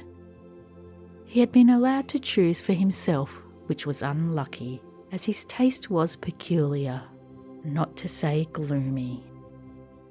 On this occasion he had selected that cheerful hymn which begins, "Hark from the tombs a doleful sound," and now he began to recite it with great emphasis, smacking his lips as it were over such lines as, "Princess, this clay shall be your bed, in spite of all your towers." The older children listened with a sort of fascinated horror, rather enjoying the cold chills which ran down their backs, and huddling close together, as Dory's hollow tones echoed from the dark corners of the loft. It was too much for Philly, however. At the close of the piece he was found to be in tears. "I don't want to stay up here and be groaned at," he sobbed. "There, you bad boy," cried Katy, all the more angry because she was conscious of having enjoyed it herself. "That's what you do with your horrid hymns, frightening us to death and making Phil cry." And she gave Dory a little shake. He began to whimper, and as Phil was still sobbing, and Johnny had begun to sob too, out of sympathy with the others, the feat in the loft seemed likely to come to a sad end. "I'm going to tell Aunt Izzie that I don't like you," declared Dory, putting one leg through the opening in the floor. "No, you aren't," said Katy, seizing him. "You are going to stay, because now we are going to have the feast. Do stop, Phil, and Johnny, don't be a goose, but come and pass round the cookies." The word feast produced a speedy effect on the spirits of the party. Phil cheered at once, and Dory changed his mind about going. The black bottle was solemnly set in the midst, and the cookies were handed about by Johnny, who was now all smiles. The cookies had scalloped edges and the caraway seeds inside, and were very nice. There were 2 apiece, and as the last was finished, Katy put her hand in her pocket, and amid great applause, produced the crowning addition to the repast. 7 long brown sticks of cinnamon. "Isn't it fun?" she said. "Debbie was very good-natured today, and let me put my own hand into the box, so I picked out the longest sticks there were. Now, Cece, as your company, you shall have the first drink out of the bottle." The something delicious proved to be weak vinegar and water. It was quite warm, but somehow drunk up there in the loft and out of a bottle, it tasted very nice. Besides, they didn't call it vinegar and water. Of course not. Each child gave his or her swallow a different name, as if the bottle were like signal blitzers and could pour out a dozen things at once. Clover called her share raspberry shrub. Dory christened his ginger pop, while Cece, who was romantic, took her 3 sips under the name of hideaways, which she explained was something nice, made, she believed, of beeswax. The last drop gone and the last bit of cinnamon crunched, the company came to order again, for the purpose of hearing Philly repeat his one piece, "Little Drops of Water," which exciting poem he had said every Saturday as far back as they could remember.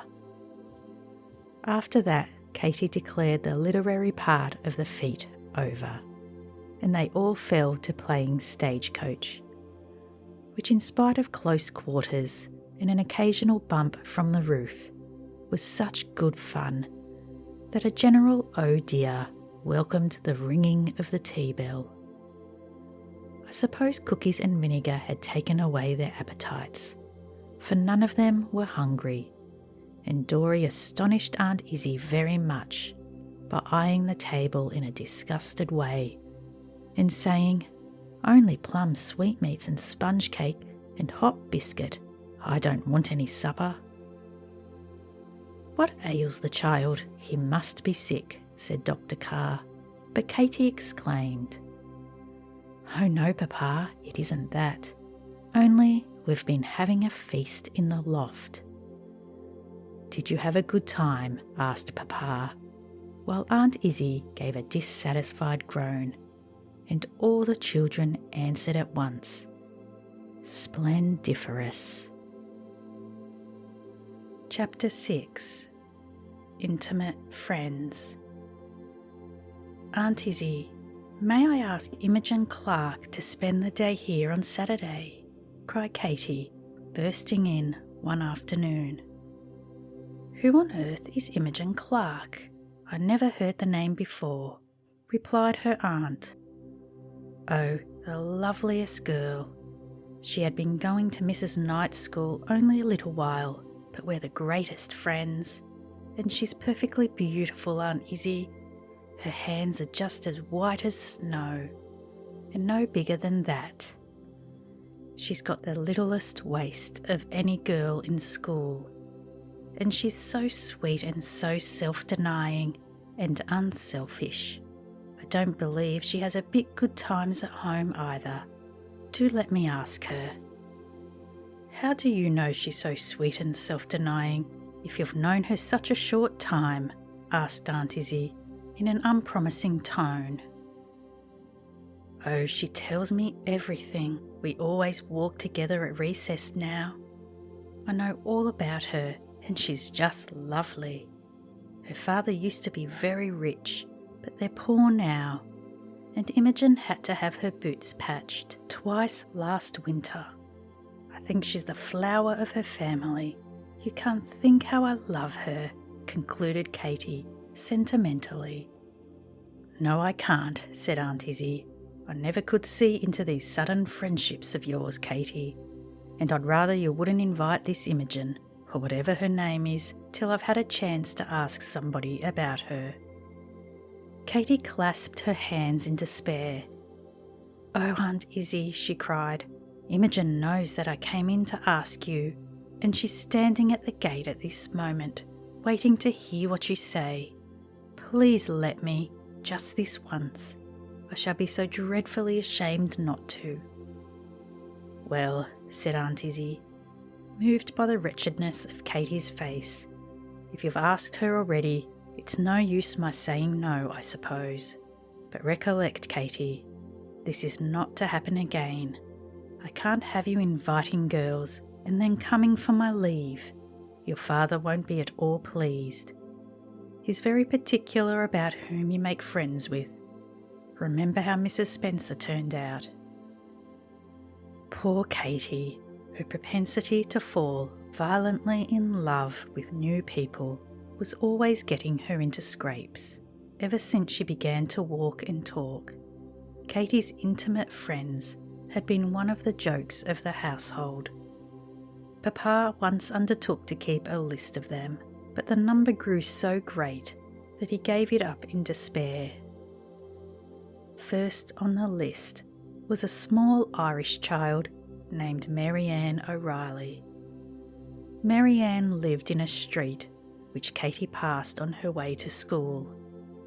It was not Mrs. Knight's, but an ABC school to which Dory and John now went. Marianne used to be always making sand pies in front of her mother's house, and Katy, who was about 5 years old, often stopped to help her. Over this mutual pastry they grew so intimate that Katy resolved to adopt Marianne as her own little girl and bring her up in a safe and hidden corner. She told Clover of this plan, but nobody else. The two children, full of their delightful secret, began to save pieces of bread and cookies from their supper every evening. By degrees, they collected a great heap of dry crusts and other refreshments, which they put safely away in the garret. They also saved the apples which were given them for 2 weeks, and made a bed in a big empty box with cotton quilts, and the dolls' pillows out of the baby house. When all was ready, Katy broke the plan to her beloved Marianne, and easily persuaded her to run away and take possession of this new home. "We won't tell Papa and Mamma till she's quite grown up," Katy said to Clover. "Then we'll bring her downstairs, and won't they be surprised?" "Don't let's call her Mary Ann any longer either. It isn't pretty. We'll name her Susquehanna instead. Susquehanna Carr. Recollect, Mary Ann, you mustn't answer if I call you Mary Ann, only when I say Susquehanna." "Yes, ma'am," replied Mary Ann very meekly. For a whole day all went on delightfully. Susquehanna lived in her wooden box, ate all the apples and the freshest cookies, and was happy. The two children took turns to steal away and play with the baby, as they called Mary Ann, though she was a great deal bigger than Clover. But when the night came on and Nurse swooped on Katy and Clover and carried them off to bed, Miss O'Reilly began to think that the garret was a dreadful place. Peeping out of her box, she could see black things standing in corners, which she did not recollect seeing in the daytime. They were really trunks and brooms and warming pans, but somehow in the darkness they looked different, big and awful. Poor little Mary Ann bore it as long as she could, but when at last a rat began to scratch in the wall close beside her, her courage gave away entirely, and she screamed at the top of her voice. "What is that?" said Dr. Carr, who had just come in and was on his way upstairs. "It sounds as if it came from the attic," said Mrs. Carr, for this was before Mamma died. "Can it be that one of the children has got out of bed and wandered upstairs in her sleep?" No, Katy and Clover were safe in the nursery, so Dr. Carr took a candle and went as fast as he could to the attic, where the yells were growing terrific. When he reached the top of the stairs, the cries ceased. He looked about. Nothing was to be seen at first.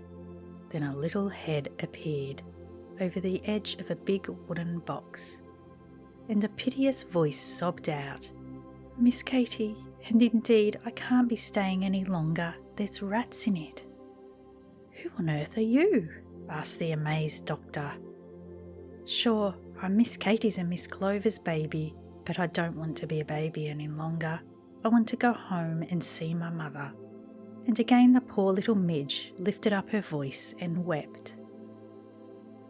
I don't think Dr. Carr ever laughed so hard in his life as when finally he got to the bottom of the story and found that Katy and Clover had been adopting a child. But he was very kind to poor Susquehanna and carried her downstairs in his arms to the nursery. There in a bed close to the other children, she soon forgot her troubles and fell asleep. The little sisters were much surprised when they waked up in the morning and found their baby asleep beside them. But their joy was speedily turned to tears.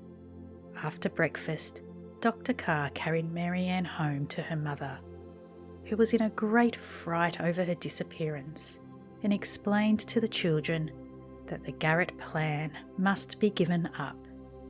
Great was the mourning in the nursery, but as Mary Ann was allowed to come and play with them now and then, they gradually got over their grief. A few months later, Mr. O'Reilly moved away from Burnett, and that was the end of Katy's first friendship. The next was even funnier. There was a queer old woman who lived all alone by herself in a small house near the school. This old woman had a very bad temper. The neighbours told horrible stories about her so that the children were afraid to pass the house. They used to turn always just before they reached it and cross to the other side of the street. This they did so regularly that their feet had worn a path in the grass. But for some reason, Katy found a great fascination in the little house. She liked to dodge about the door, always holding herself ready to turn and run in case the old woman rushed out upon her with a broomstick. One day she begged a large cabbage of Alexander and rolled in it at the door of the house. The old woman seemed to like it, and after this, Katy always stopped to speak when she went by. She even got so far as to sit on the step and watch the old woman at work. There was a sort of perilous pleasure in doing this. It was like sitting at the entrance of a lion's cage, uncertain at what moment His Majesty might take it into his head to give a spring and eat you up. After this, Katy took a fancy to a couple of twin sisters, daughters of a German jeweller.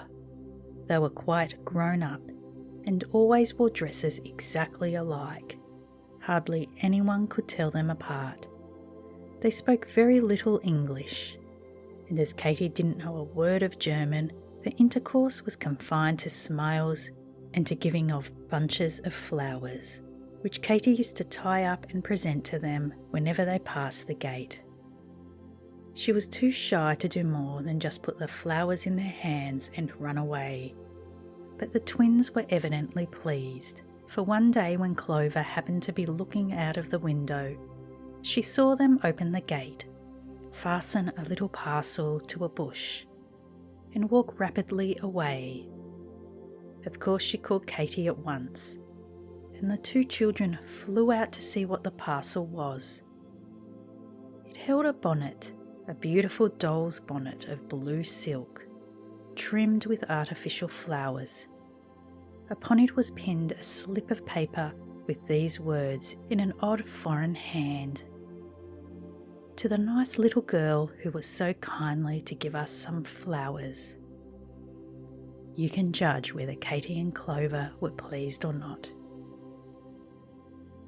This was when Katy was 6 years old. I can't begin to tell you how many different friends she had set up since then. There was an ashman and a steamboat captain. There was Mrs. Sawyer's cook, a nice old woman who gave Katy lessons in cooking and taught her to make soft custard and sponge cake. There was a bonnet maker, pretty and dressy, whom to Aunt Izzie's great indignation, Katy persisted in calling Cousin Estelle. There was a thief in the town jail, under whose window Katy used to stand saying, "I'm so sorry, poor man," and "Have you got any little girls like me?" in the most piteous way.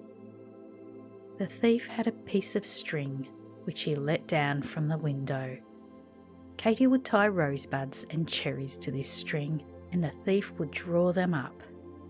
It was so interesting to do this that Katy felt it dreadfully when they carried the man off to the state prison.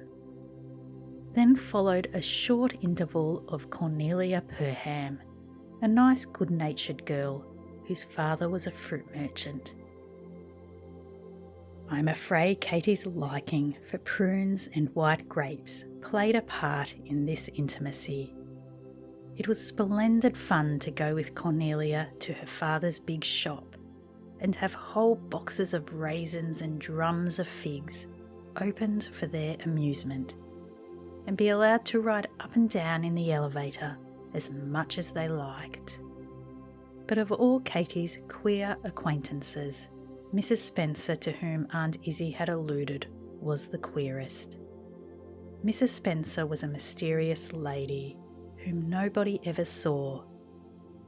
Her husband was a handsome, rather bad-looking man who had come from parts unknown and rented a small house in Burnett.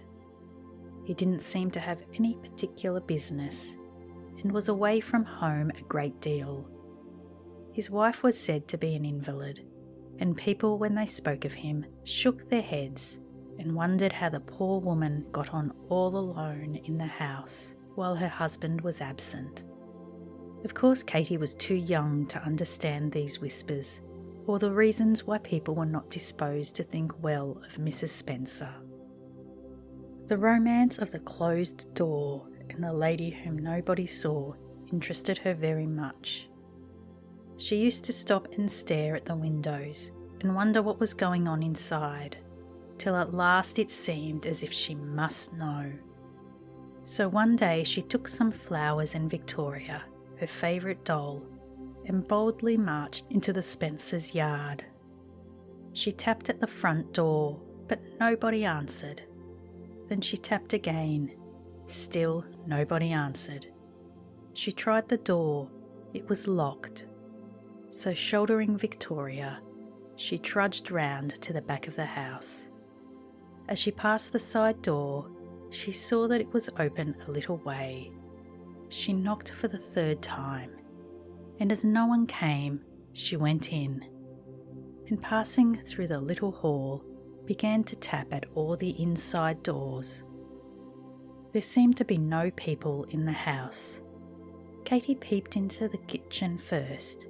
It was bare and forlorn. All sorts of dishes were standing about. There was no fire in the stove. The parlour was not much better. Mr. Spencer's boots lay in the middle of the floor. There were dirty glasses on the table. On the mantelpiece was a platter with bones of meat upon it. Dust lay thick over everything, and the whole house looked as if it hadn't been lived in for at least a year. Katy tried several other doors, all of which were locked, and then she went upstairs. As she stood on the top step, grasping her flowers and a little doubtful what to do next, a feeble voice from a bedroom called out, "Who is there?" This was Mrs. Spencer. She was lying on her bed, which was very tossed and tumbled, as if it hadn't been made up that morning.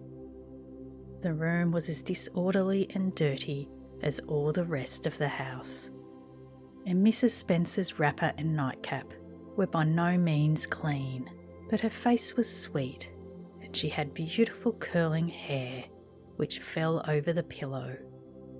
She was evidently very ill, and altogether Katy felt sorrier for her than she had ever done for anybody in her life. "Who are you, child?" asked Mrs. Spencer. "I'm Dr. Carr's little girl," answered Katy, going straight up to the bed. "I came to bring you some flowers," and she laid the bouquet on the dirty sheet. Mrs. Spencer seemed to like the flowers. She took them up and smelled them for a long time without speaking. "But how did you get in?" she said at last. "The door was open," faltered Katy, who was beginning to feel scared at her own daring. "And they said you were ill, so I thought perhaps you would like me to come and see you." "You are a kind little girl," said Mrs. Spencer, and gave her a kiss. After this, Katy used to go every day. Sometimes Mrs. Spencer would be up and moving feebly about, but more often she was in bed, and Katy would sit beside her. The house never looked a bit better than it did that first day, but after a while, Katy used to brush Mrs. Spencer's hair and wash her face with the corner of a towel. I think her visits were a comfort to the poor lady, who was very ill and lonely. Sometimes when she felt pretty well, she would tell Katy stories about the time when she was a little girl and lived at home with her father and mother. But she never spoke of Mr. Spencer, and Katy never saw him except once, when she was so frightened that for several days she dared not go near the house. At last Cece reported that she had seen him go off in the stage with his carpet bag, so Katy ventured in again. Mrs. Spencer cried when she saw her. "I thought you were never coming any more," she said. Katy was touched and flattered at having been missed, and after that she never lost a day. She always carried the prettiest flowers she could find, and if anyone gave her a specially nice peach or a bunch of grapes, she saved it for Mrs. Spencer. Aunt Izzie was very much worried at all this. but Dr. Carr would not interfere. He said it was a case where grown people could do nothing, and if Katy was a comfort to the poor lady, he was glad. Katy was glad too, and the visits did her as much good as they did Mrs. Spencer. For the intense pity she felt for the sick woman made her gentle and patient as she had never been before. One day she stopped as usual on her way home from school. She tried the side door, it was locked. The back door, it was locked too. All the blinds were shut tight.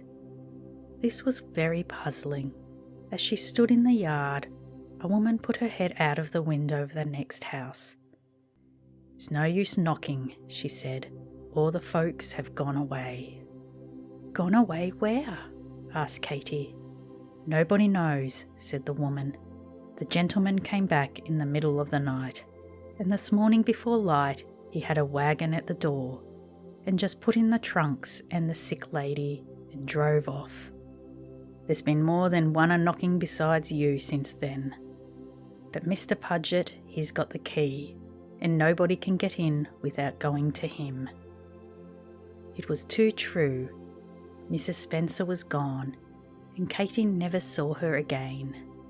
In a few days it came out that Mr. Spencer was a very bad man, and had been making false money, counterfeiting as grown people call it. The police were searching for him to put him in jail, and that was the reason he had come back in such a hurry and carried off his poor sick wife. Aunt Izzie cried with mortification when she heard this. She said she thought it was a disgrace that Katy could have been visiting in a counterfeiter's family. But Dr. Carr only laughed. He told Aunt Izzie that he didn't think that kind of crime was catching, and as for Mrs. Spencer, she was much to be pitied. But Aunt Izzie could not get over her vexation, and every now and then when she was vexed, she would refer to the affair, though this all happened so long ago that most people had forgotten all about it, and Philly and John had stopped playing at putting Mr. Spencer in jail, which for a long time was one of their favourite games. Katy always felt badly when Aunt Izzie spoke unkindly of her poor sick friend. She had tears in her eyes now as she walked to the gate, and looked so very sober that Imogen Clark, who stood there waiting, clasped her hands and said, "Ah, I see, your aristocratic aunt refuses." Imogen's real name was Elizabeth. She was rather a pretty girl, with a screwed-up sentimental mouth, shiny brown hair, and a little round curl on each of her cheeks. These curls must have been fastened on with glue or tin tacks, one would think, for they never moved, however much she laughed or shook her head. Imogen was a bright girl naturally, but she had read so many novels that her brain was completely turned. It was partly this which made her so attractive to Katy, who adored stories and thought Imogen was a real heroine of romance. "Oh no, she doesn't," she replied, hardly able to keep from laughing at the idea of Aunt Izzie's being called an aristocratic relative. "She says she shall be very happy," but here Katy's conscience gave a prick, and the sentence ended in, "So you come, won't you? I am so glad." "And I," said Imogen, turning up her eyes theatrically. From this time on till the end of the week, the children talked of nothing but Imogen's visit and the nice time they were going to have. Before breakfast on Saturday morning, Katy and Clover were at work, building a beautiful bower of asparagus boughs under the trees. All the playthings were set out in order. Debbie baked them some cinnamon cakes. The kitten had a pink ribbon tied round her neck, and the dolls, including Kikeri, were arrayed in their best clothes. About 10:30, Imogen arrived. She was dressed for play in gingham frocks and white short sleeves, and wore coral beads in her hair, white satin slippers, and a pair of yellow gloves. The gloves and slippers were quite dirty, and the barège was old and darned, but the general effect was so very gorgeous that the children, who were dressed in a light blue barège with low neck and aprons, were quite dazzled at the appearance of their guest. "Oh, Imogen, you look just like a young lady in a story," said simple Katy. Whereupon Imogen tossed her head and rustled her skirts about more than ever. Somehow with these fine clothes, Imogen seemed to have put on a fine manner, quite different from the one she used every day. You know, some people always do when they go out visiting. You would almost have supposed that this was a different Imogen, who was kept in a box most of the time and taken out for Sundays and grand occasions. She pirouetted about and simpered and lisped and looked at herself in the glass and was generally grown up and airy. When Aunt Izzie spoke to her, she fluttered and behaved so queerly that Clover almost laughed. And even Katy, who could see nothing wrong in people she loved, was glad to carry her away to the playroom. "Come out to the bower," she said, putting her arm round the blue barège waist. "A bower," cried Imogen, "how sweet!" But when they reached the asparagus boughs, her face fell. "Why, it hasn't any roof, or pinnacles, or any fountain," she said. "Why, no, of course not," said Clover, staring. "We made it ourselves." "Oh," said Imogen. She was evidently disappointed. Katy and Clover felt mortified, but as their visitor did not care for the bower, they tried to think of something else. "Let us go to the loft," they said. So they all crossed the yard together. Imogen picked her way daintily in the white satin slippers. But when she saw the spiked post, she gave a scream. "Oh no, not up there, darling, not up there," she cried. "Never, never." "Oh, do try, it's just as easy as can be," pleaded Katy, going up and down 6 times in succession to show how easy it was. But Imogen wouldn't be persuaded. "Do not ask me," she said affectedly. "My nerves would never stand such a thing. And besides, my dress." "What made you wear it?" said Philly, who was a plain-spoken child and given to questions, while John whispered to Dory, "That's a very stupid girl. Let's go off somewhere and play by ourselves." So one by one the small fry crept away, leaving Katy and Clover to entertain the visitor by themselves. They tried dolls, but Imogen did not care for dolls. Then they proposed to sit down in the shade and cap verses, a game they all liked. But Imogen said that though she adored poetry, she never could remember any. So it ended in their going to the orchard, where Imogen ate a great many plums and early apples, and really seemed to enjoy herself. But when she could eat no more, a dreadful dullness fell over the party. At last Imogen said, "Don't you ever sit in the drawing room?" "The what?" asked Clover. "The drawing room," repeated Imogen. "Oh, she means the parlour," cried Katy. "No, we don't sit there, except when Aunt Izzie has company to tea. It is all dark and poky, you know. Besides, it's so much pleasanter to be outdoors, don't you think so?" "Yes, sometimes," replied Imogen doubtfully, "but I think it would be pleasant to go and sit there for a while. My head aches dreadfully, being out here in this horrid sun." Katy was at her wits' end to know what to do. They scarcely ever went into the parlour, which Aunt Izzie regarded as a sort of sacred place. She kept cotton petticoats over all the chairs for fear of dust and never opened the blinds for fear of flies. The idea of children with dusty boots going in there to sit.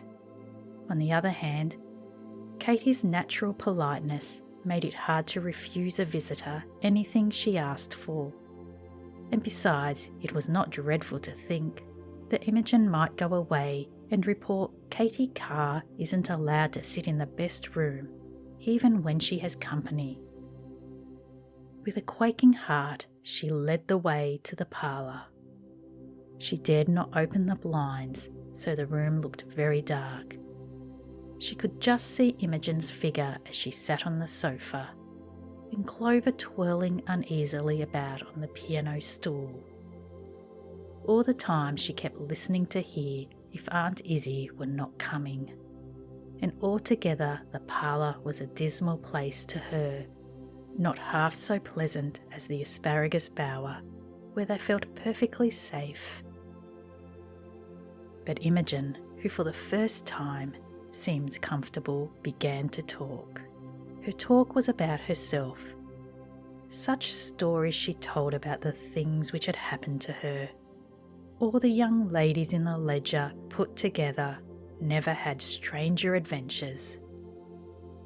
Gradually, Katy and Clover got so interested that they left their seats and crouched down close to the sofa, listening with open mouths to these stories. Katy forgot to listen for Aunt Izzie. The parlour door swung open, but she did not notice it. She did not even hear the front door shut when Papa came home to dinner. Dr. Carr, stopping in the hall to glance over his newspaper, heard the high-pitched voice running on in the parlour. At first he hardly listened. Then these words caught his ear. "Oh, it was lovely, girls, perfectly delicious. I suppose I did look well, for I was all in white, with my hair let down, and just one rose, you know, here on the top." And he leaned over me and said in a low, deep tone, "Lady, I am a brigand, but I feel the enchanting power of beauty. You are free." Dr. Carr pushed the door open a little further. Nothing was to be seen but some indistinct figures. But he heard Katy's voice in an eager tone. "Oh, do go on. What happened next?" "Who on earth have the children got in the parlour?" he asked Aunt Izzie, whom he found in the dining room. "The parlour?" cried Miss Izzie wrathfully. "Why, what are they there for?" Then going to the door, she called out, "Children, what are you doing in the parlour? Come out at once. I thought you were playing outdoors." "Imogen had a headache," faltered Katy. The three girls came out into the hall, Clover and Katy looking scared, and even the enchanter of the brigand quite crestfallen. "Oh," said Aunt Izzie grimly, "I'm sorry to hear that. Would you like some camphor or anything?" "No, thank you," replied Imogen meekly, but afterwards she whispered to Katy, "Your aunt isn't very nice, I think. She's just like Jacama, that horrid old woman I told you about, who lived in the brigand's cave and did the cooking." "I don't think you are a bit polite to tell me so," retorted Katy, very angry at this speech. "Oh, never mind, dear, don't take it to heart," replied Imogen sweetly. "We can't help having relations that are not nice, you know." The visit was evidently not a success. Papa was very civil to Imogen at dinner, but he watched her closely, and Katy saw a comical twinkle in his eye, which she did not like. Papa had very droll eyes. They saw everything, and sometimes they seemed to talk almost as distinctly as his tongue. Katy began to feel low-spirited. She confessed afterwards that she should never have got through the afternoon if she hadn't run upstairs 2 or 3 times and comforted herself by reading a little in Rosamond. "Aren't you glad she's gone?" whispered Clover as they stood at the gate together, watching Imogen walk down the street. "Oh, Clover, how can you?" said Katy. But she gave Clover a great hug, and I think in her heart she was glad. "Katy," said Papa next day, "you came into the room then exactly like your new friend Miss Clark." "How? I don't know what you mean," answered Katy, blushing deeply. "So," said Dr. Carr, and he got up, raising his shoulders and squaring his elbows, and took a few mincing steps across the room. Katy couldn't help laughing. It was so funny and so like Imogen.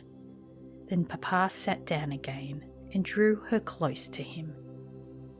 "My dear," he said, "you're an affectionate child, and I'm glad of it. But there is such a thing as throwing away one's affection. I didn't fancy that little girl at all yesterday. What makes you like her so much?" "I didn't like her so much yesterday," admitted Katy reluctantly. "She's a great deal nicer than that at school sometimes." "I'm glad to hear it," said her father, "for I should be sorry to think that you really admired such silly manners. And what was that nonsense I heard her telling you about brigands?" "It really happened," began Katy. Then she caught Papa's eye and bit her lip, for he looked very quizzical. "Well," she went on laughing, "I suppose it didn't really all happen. But it was ever so funny, Papa, even if it was a make-up. And Imogen's just as good-natured as can be. All the girls like her." "Make-ups are all very well," said Papa, "as long as people don't try to make you believe they are true. When they do that, it seems to me it comes too near the edge of falsehood to be very safe or pleasant. If I were you, Katy, I'd be a little shy of swearing eternal friendship for Miss Clark. She may be good-natured, as you say, but I think 2 or 3 years hence she won't seem so nice to you as she does now. Give me a kiss, chick, and run away, for there's Alexander with the dog cart."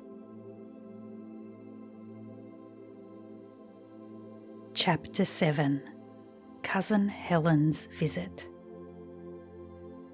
A little knot of the schoolgirls were walking home together one afternoon in July. As they neared Dr. Carr's gate, Maria Fisk exclaimed at the sight of a pretty bunch of flowers lying in the middle of the sidewalk.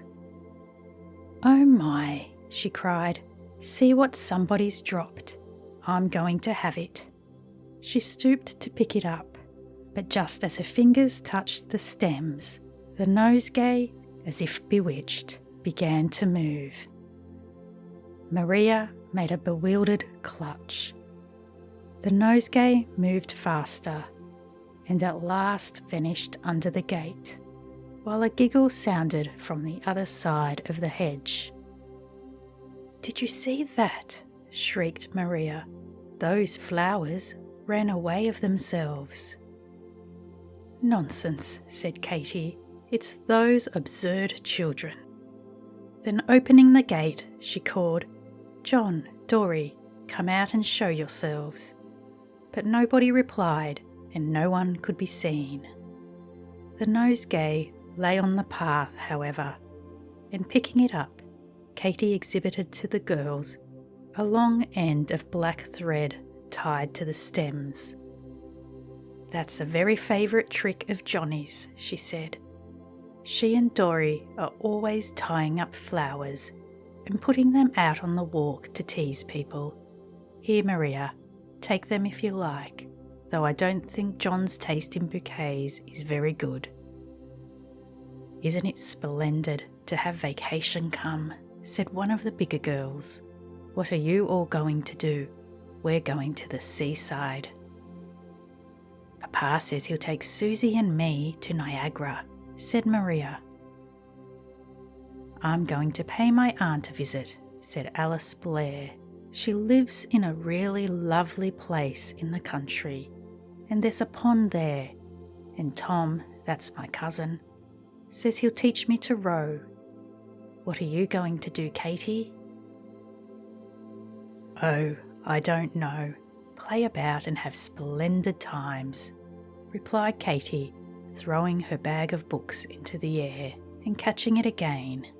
But the other girls looked as if they didn't think this good fun at all, and as if they were sorry for her. And Katy felt suddenly that her vacation wasn't going to be so pleasant as that of the rest.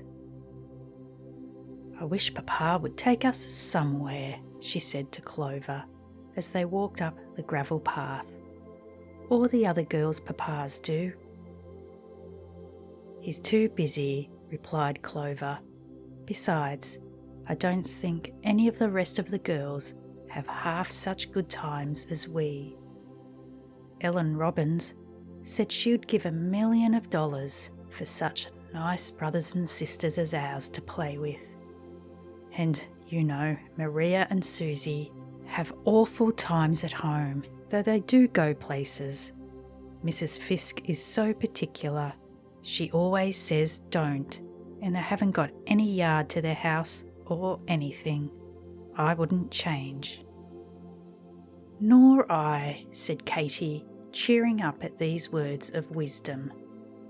Oh, isn't it lovely to think there won't be any school tomorrow? Vacations are just splendid.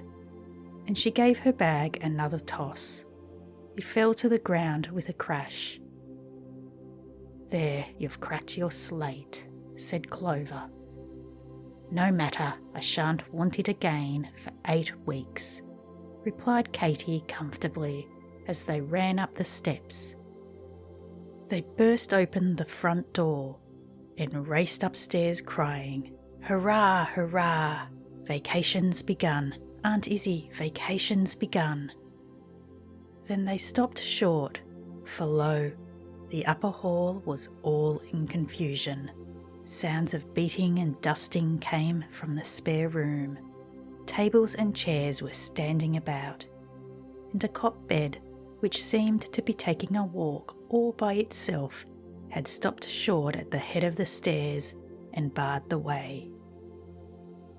Why, how queer, said Katy, trying to get past. What can be going to happen? Oh, there's Aunt Izzie. Aunt Izzie, who's coming? What are you moving the things out of the blue room for? Oh gracious, is that you? Replied Aunt Izzie, who looked very hot and flurried. Now children, it's no use for you to stand there asking questions. I haven't got time to answer them. Let the bedstead alone. Katy, you'll push it into the wall. There, I told you so, as Katy gave an impatient shove. You've made a bad mark on the paper. What a troublesome child you are. Go right downstairs, both of you, and don't come up this way again till after tea. I've just as much as I can possibly attend to till then. Just tell us what's going to happen, and we will, cried the children. Your cousin Helen is coming to visit us, said Miss Izzie curtly, and disappeared into the blue room. This was news indeed. Katy and Clover ran downstairs in great excitement, and after consulting a little, retired to the loft to talk it over in peace and quiet. Cousin Helen coming. It seemed as strange as if Queen Victoria, gold crown and all, had invited herself to tea, or as if some character out of a book, Robinson Crusoe say, or Amy Herbert, had driven up with a trunk and announced the intention of spending a week. For to the imaginations of the children, Cousin Helen was as interesting and unreal as anybody in the fairy tales. Cinderella, or Bluebeard or dear Red Riding Hood herself. Only there was a sort of mixture of Sunday school book in their idea of her, for Cousin Helen was very, very good. None of them had ever seen her. Philly said he was sure she hadn't any legs, because she never went away from home and lay on a sofa all the time. But the rest knew that this was because Cousin Helen was ill. Papa always went to visit her twice a year, and he liked to talk to the children about her and tell how sweet and patient she was, and what a pretty room she lived in. Katy and Clover had played Cousin Helen so long that now they were frightened as well as glad at the idea of seeing the real one. "Do you suppose she will want us to say hymns to her all the time?" asked Clover. "Not all the time," replied Katy, "because you know she'll get tired and have to take naps in the afternoons. And then, of course, she reads the Bible a great deal. Oh dear, how quiet we shall have to be. I wonder how long she's going to stay." "What do you suppose she looks like?" went on Clover. "Something like Lucy and Mrs. Sherwood, I suppose, with blue eyes and curls, and a long straight nose. And she'll keep her hands clasped so all the time, and wear frilled wrappers, and lie on the sofa perfectly still, and never smile, but just look patient. We'll have to take off our boots in the hall, Clover, and go upstairs in stocking feet, so as to not make a noise all the time she stays." "Won't it be funny?" giggled Clover, her sober little face growing bright at the idea of this variation on the hymns. The time seemed very long till the next afternoon, when Cousin Helen was expected. Aunt Izzie, who was in a great excitement, gave the children many orders about their behaviour. They were to do this and that, and not to do the other. Dory at last announced that he wished Cousin Helen would just stay at home. Clover and Elsie, who had been thinking pretty much the same thing in private, were glad to hear that she was on her way to a water cure, and would stay only 4 days. 5 o'clock came. They all sat on the steps, waiting for the carriage. At last it drove up. Papa was on the box. He motioned the children to stand back. Then he helped out a nice-looking woman, who Aunt Izzie told them was Cousin Helen's nurse, and then very carefully lifted Cousin Helen in his arms and brought her in. "Oh, there are the chicks," were the first words the children heard, in such a gay, pleasant voice. "Do set me down somewhere, Uncle. I want to see them so much." So Papa put Cousin Helen on the hall sofa. The nurse fetched a pillow, and when she was made comfortable, Dr. Carr called to the little ones. "Cousin Helen wants to see you," he said. "Indeed I do," said the bright voice. "So this is Katy. Why, what a splendid tall Katy it is. And this is Clover," kissing her. "And this dear little Elsie. You all look as natural as possible, just as if I had seen you before." And she hugged them all round, not as if it was polite to like them because they were relations, but as if she had loved them and wanted them all her life. There was something in Cousin Helen's face and manner which made the children at home with her at once. Even Philly, who had backed away with his hands behind him after staring hard for a minute or two, came up with a sort of rush to get his share of kissing. Still, Katy's first feeling was one of disappointment. Cousin Helen was not at all like Lucy in Mrs. Sherwood's story. Her nose turned up the least bit in the world. She had brown hair which didn't curl, a brown skin and bright eyes which danced when she laughed or spoke. Her face was thin, but except for that, you wouldn't have guessed that she was sick. She didn't fold her hands, and she didn't look patient, but absolutely glad and merry. Her dress wasn't a frilled wrapper, but a sort of loose travelling thing of pretty grey stuff, with a rose-coloured bow, and bracelets and a round hat trimmed with a grey feather. All Katy's dreams about the saintly invalid seemed to take wings and fly away. But the more she watched Cousin Helen, the more she seemed to like her, and to feel as if she were nicer than the imaginary person which she and Clover had invented. "She looks just like other people, doesn't she?" whispered Cece, who had come over to have a peep at the new arrival.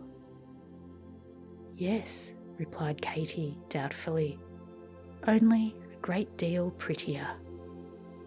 By and by, Papa carried Cousin Helen upstairs. All the children wanted to go too, but he told them she was tired and must rest.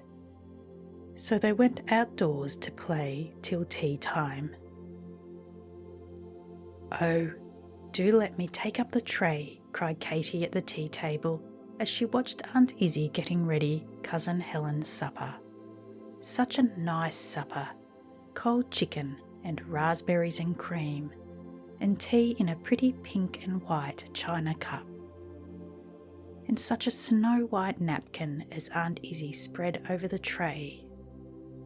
"No, indeed," said Aunt Izzie, "you'll drop it the first thing." But Katy's eyes begged so hard that Dr. Carr said, "Yes, let her, Izzie. I like to see the girls useful." So Katy, proud of the commission, took the tray and carried it carefully across the hall. There was a bowl of flowers on the table. As she passed, she was struck with a bright idea. She set down the tray and, picking out a rose, laid it on the napkin beside the saucer of crimson raspberries. It looked very pretty, and Katy smiled to herself with pleasure. "What are you stopping for?" called Aunt Izzie from the dining room. "Do be careful, Katy. I really think Bridget had better take it." "Oh, no, no," protested Katy. "I'm almost up already."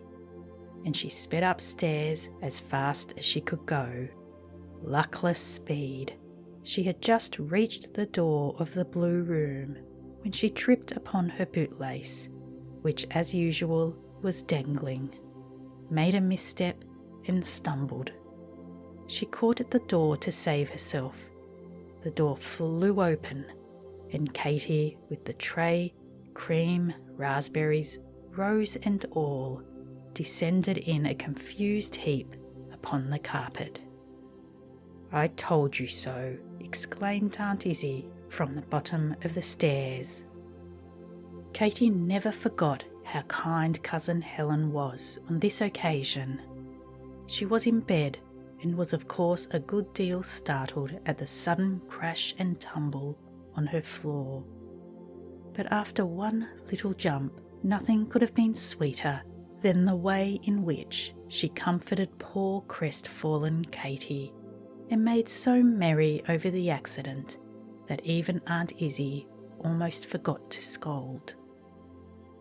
The broken dishes were piled up and the carpet made clean again, while Aunt Izzie prepared another tray just as nice as the first. "Please let Katy bring it up," pleaded Cousin Helen in her pleasant voice.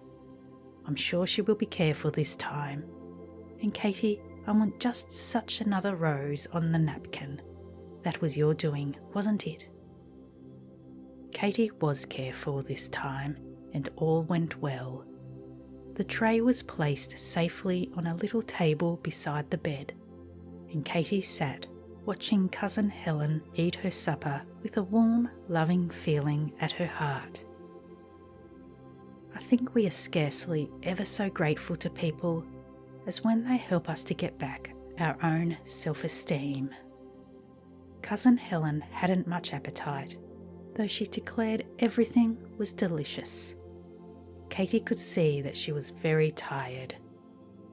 "Now," she said when she had finished, "if you'll shake up this pillow so, and move this other pillow a little, I think I will settle myself to sleep. Thanks, that's just right.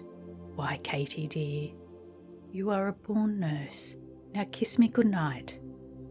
Tomorrow we will have a nice talk." Katy went downstairs very happy.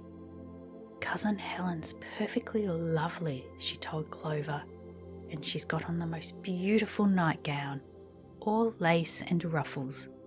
It's just like a nightgown in a book." "Isn't it wicked to care about clothes when you're sick?" questioned Cece. "I don't believe Cousin Helen could do anything wicked," said Katy. "I told Mamma that she had on bracelets, and Mamma said she feared your cousin was a worldly person," retorted Cece, primming up her lips. Katy and Clover were quite distressed at this opinion. They talked about it while they were undressing. "I mean to ask Cousin Helen tomorrow," said Katy. Next morning the children got up very early. They were so glad that it was vacation. If it hadn't been, they would have been forced to go to school without seeing Cousin Helen, for she didn't wake till late. They grew so impatient of the delay and went upstairs so often to listen at the door and see if she were moving that Aunt Izzie finally had to order them off. Katy rebelled against this order a good deal, but she consoled herself by going into the garden and picking the prettiest flowers she could find to give to Cousin Helen.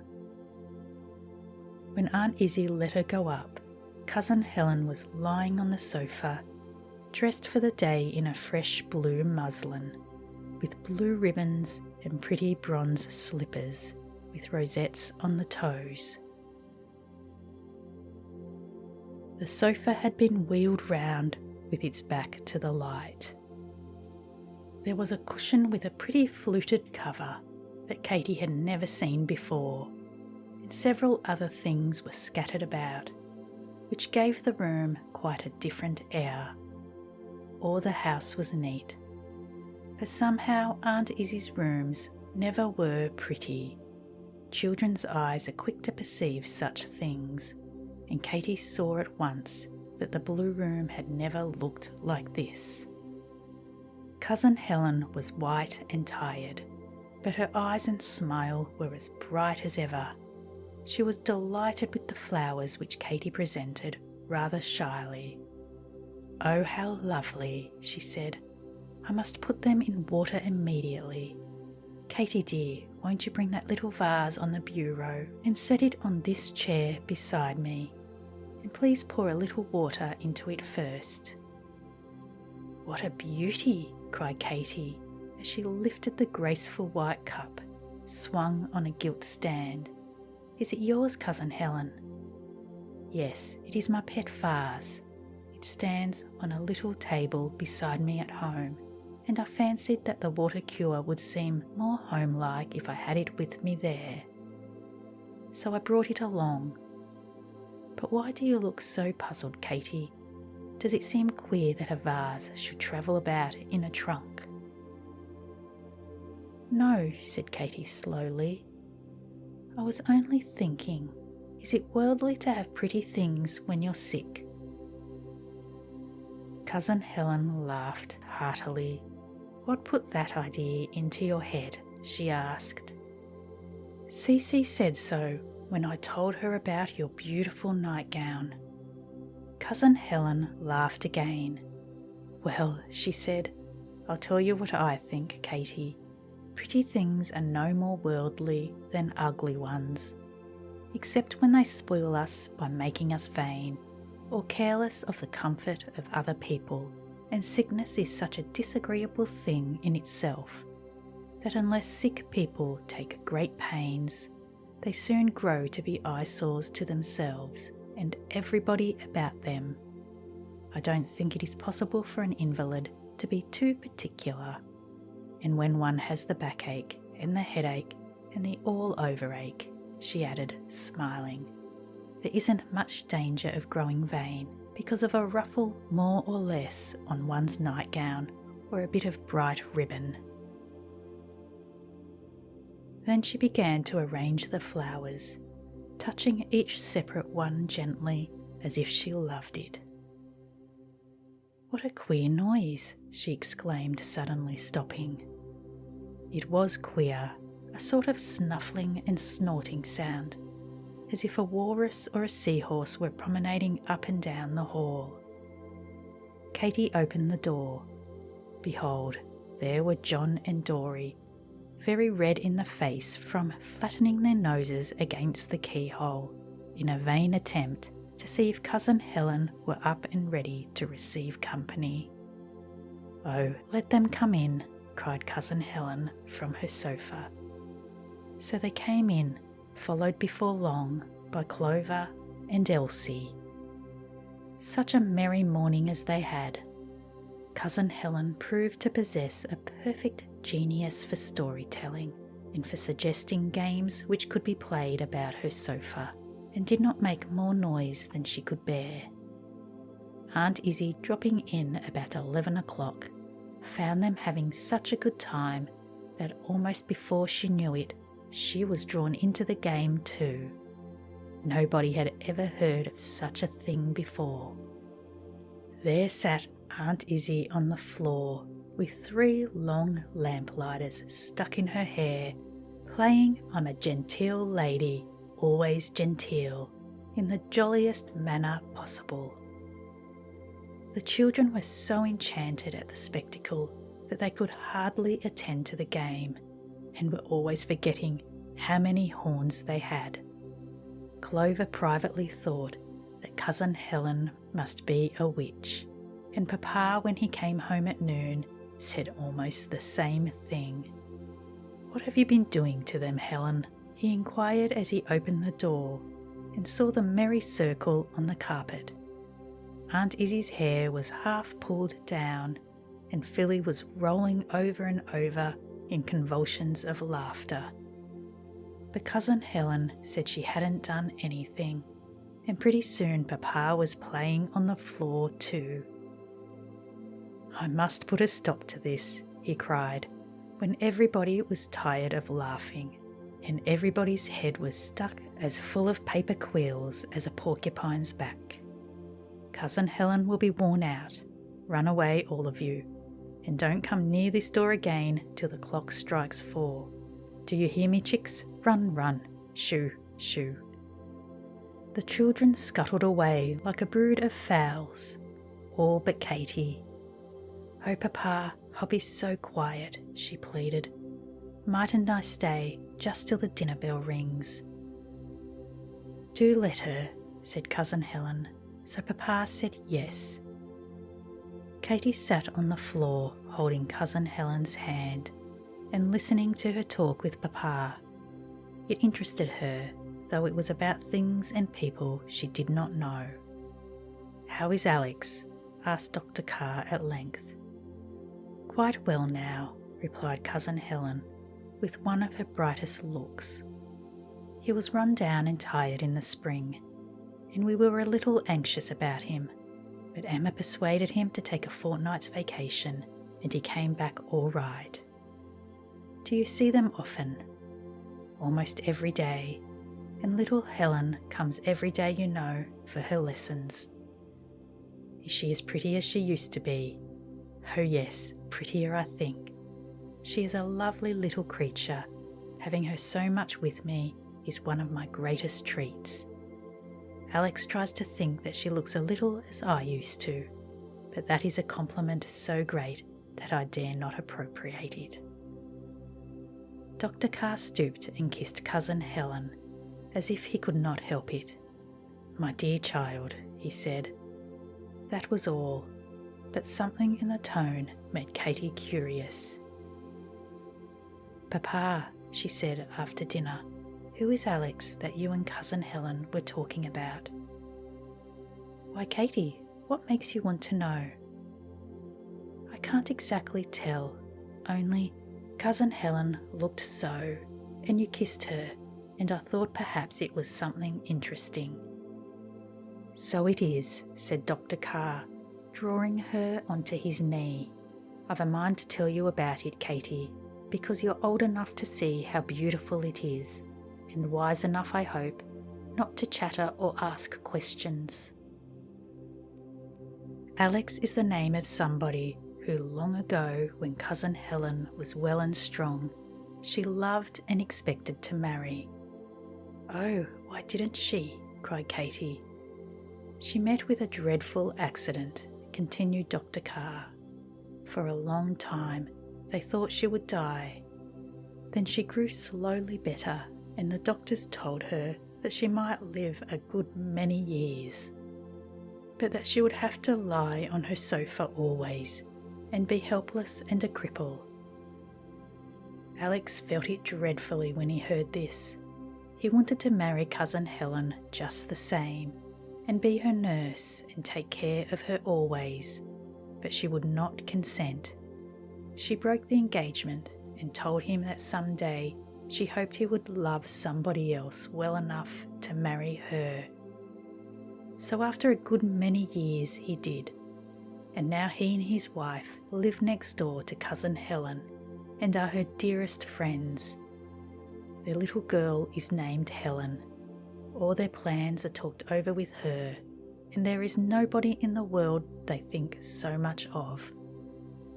But doesn't it make Cousin Helen feel bad when she sees them walking about and enjoying themselves, and she can't move?" asked Katy. "No," said Dr. Carr, "it doesn't, because Cousin Helen is half an angel already and loves other people better than herself. I'm very glad she could come here for once. She's an example to us all, Katy, and I couldn't ask anything better than to have my little girls take pattern after her." "It must be awful to be ill," soliloquised Katy after Papa was gone. "Why, if I had to stay in bed a whole week, I should die. I know I should." Poor Katy, it seemed to her, as it does to almost all young people, that there is nothing in the world so easy as to die the moment things go wrong. This conversation with Papa made Cousin Helen doubly interesting in Katy's eyes. It was just like something in a book, to be in the same house with the heroine of a love story so sad and sweet. The play that afternoon was much interrupted. For every few minutes somebody had to run in and see if it wasn't 4 o'clock. The instant the hour came, all 6 children galloped upstairs. "I think we'll tell stories this time," said Cousin Helen. So they told stories. Cousin Helen's were the best of all. There was one of them about a robber, which sent delightful chills creeping down all their backs. All but Philly. He was so excited that he grew warlike. "I ain't afraid of robbers," he declared, strutting up and down. "When they come, I shall just cut 'em in two with my sword which Papa gave me. They did come once, I did cut them in two, 3, 5, 11 of 'em, you'll see." But that evening, after the younger children were gone to bed, and Katy and Clover were sitting in the blue room, a lamentable howling was heard from the nursery. Clover ran to see what was the matter. Behold, there was Phil sitting up in bed and crying for help. "There's robbers under my bed," he sobbed. "Ever so many robbers." "Why, no, Philly," said Clover, peeping under the valance to satisfy him. "There isn't anybody there." Yes, there is, I tell you, declared Phil, holding her tight. I heard one. They were chewing my overshoes. Poor little fellow, said Cousin Helen, when Clover, having pacified Phil, came back to report. It's a warning against robber stories, but this one ended so well that I didn't think of anybody being frightened. It was no use, after this, for Aunt Izzie to make rules about going into the blue room.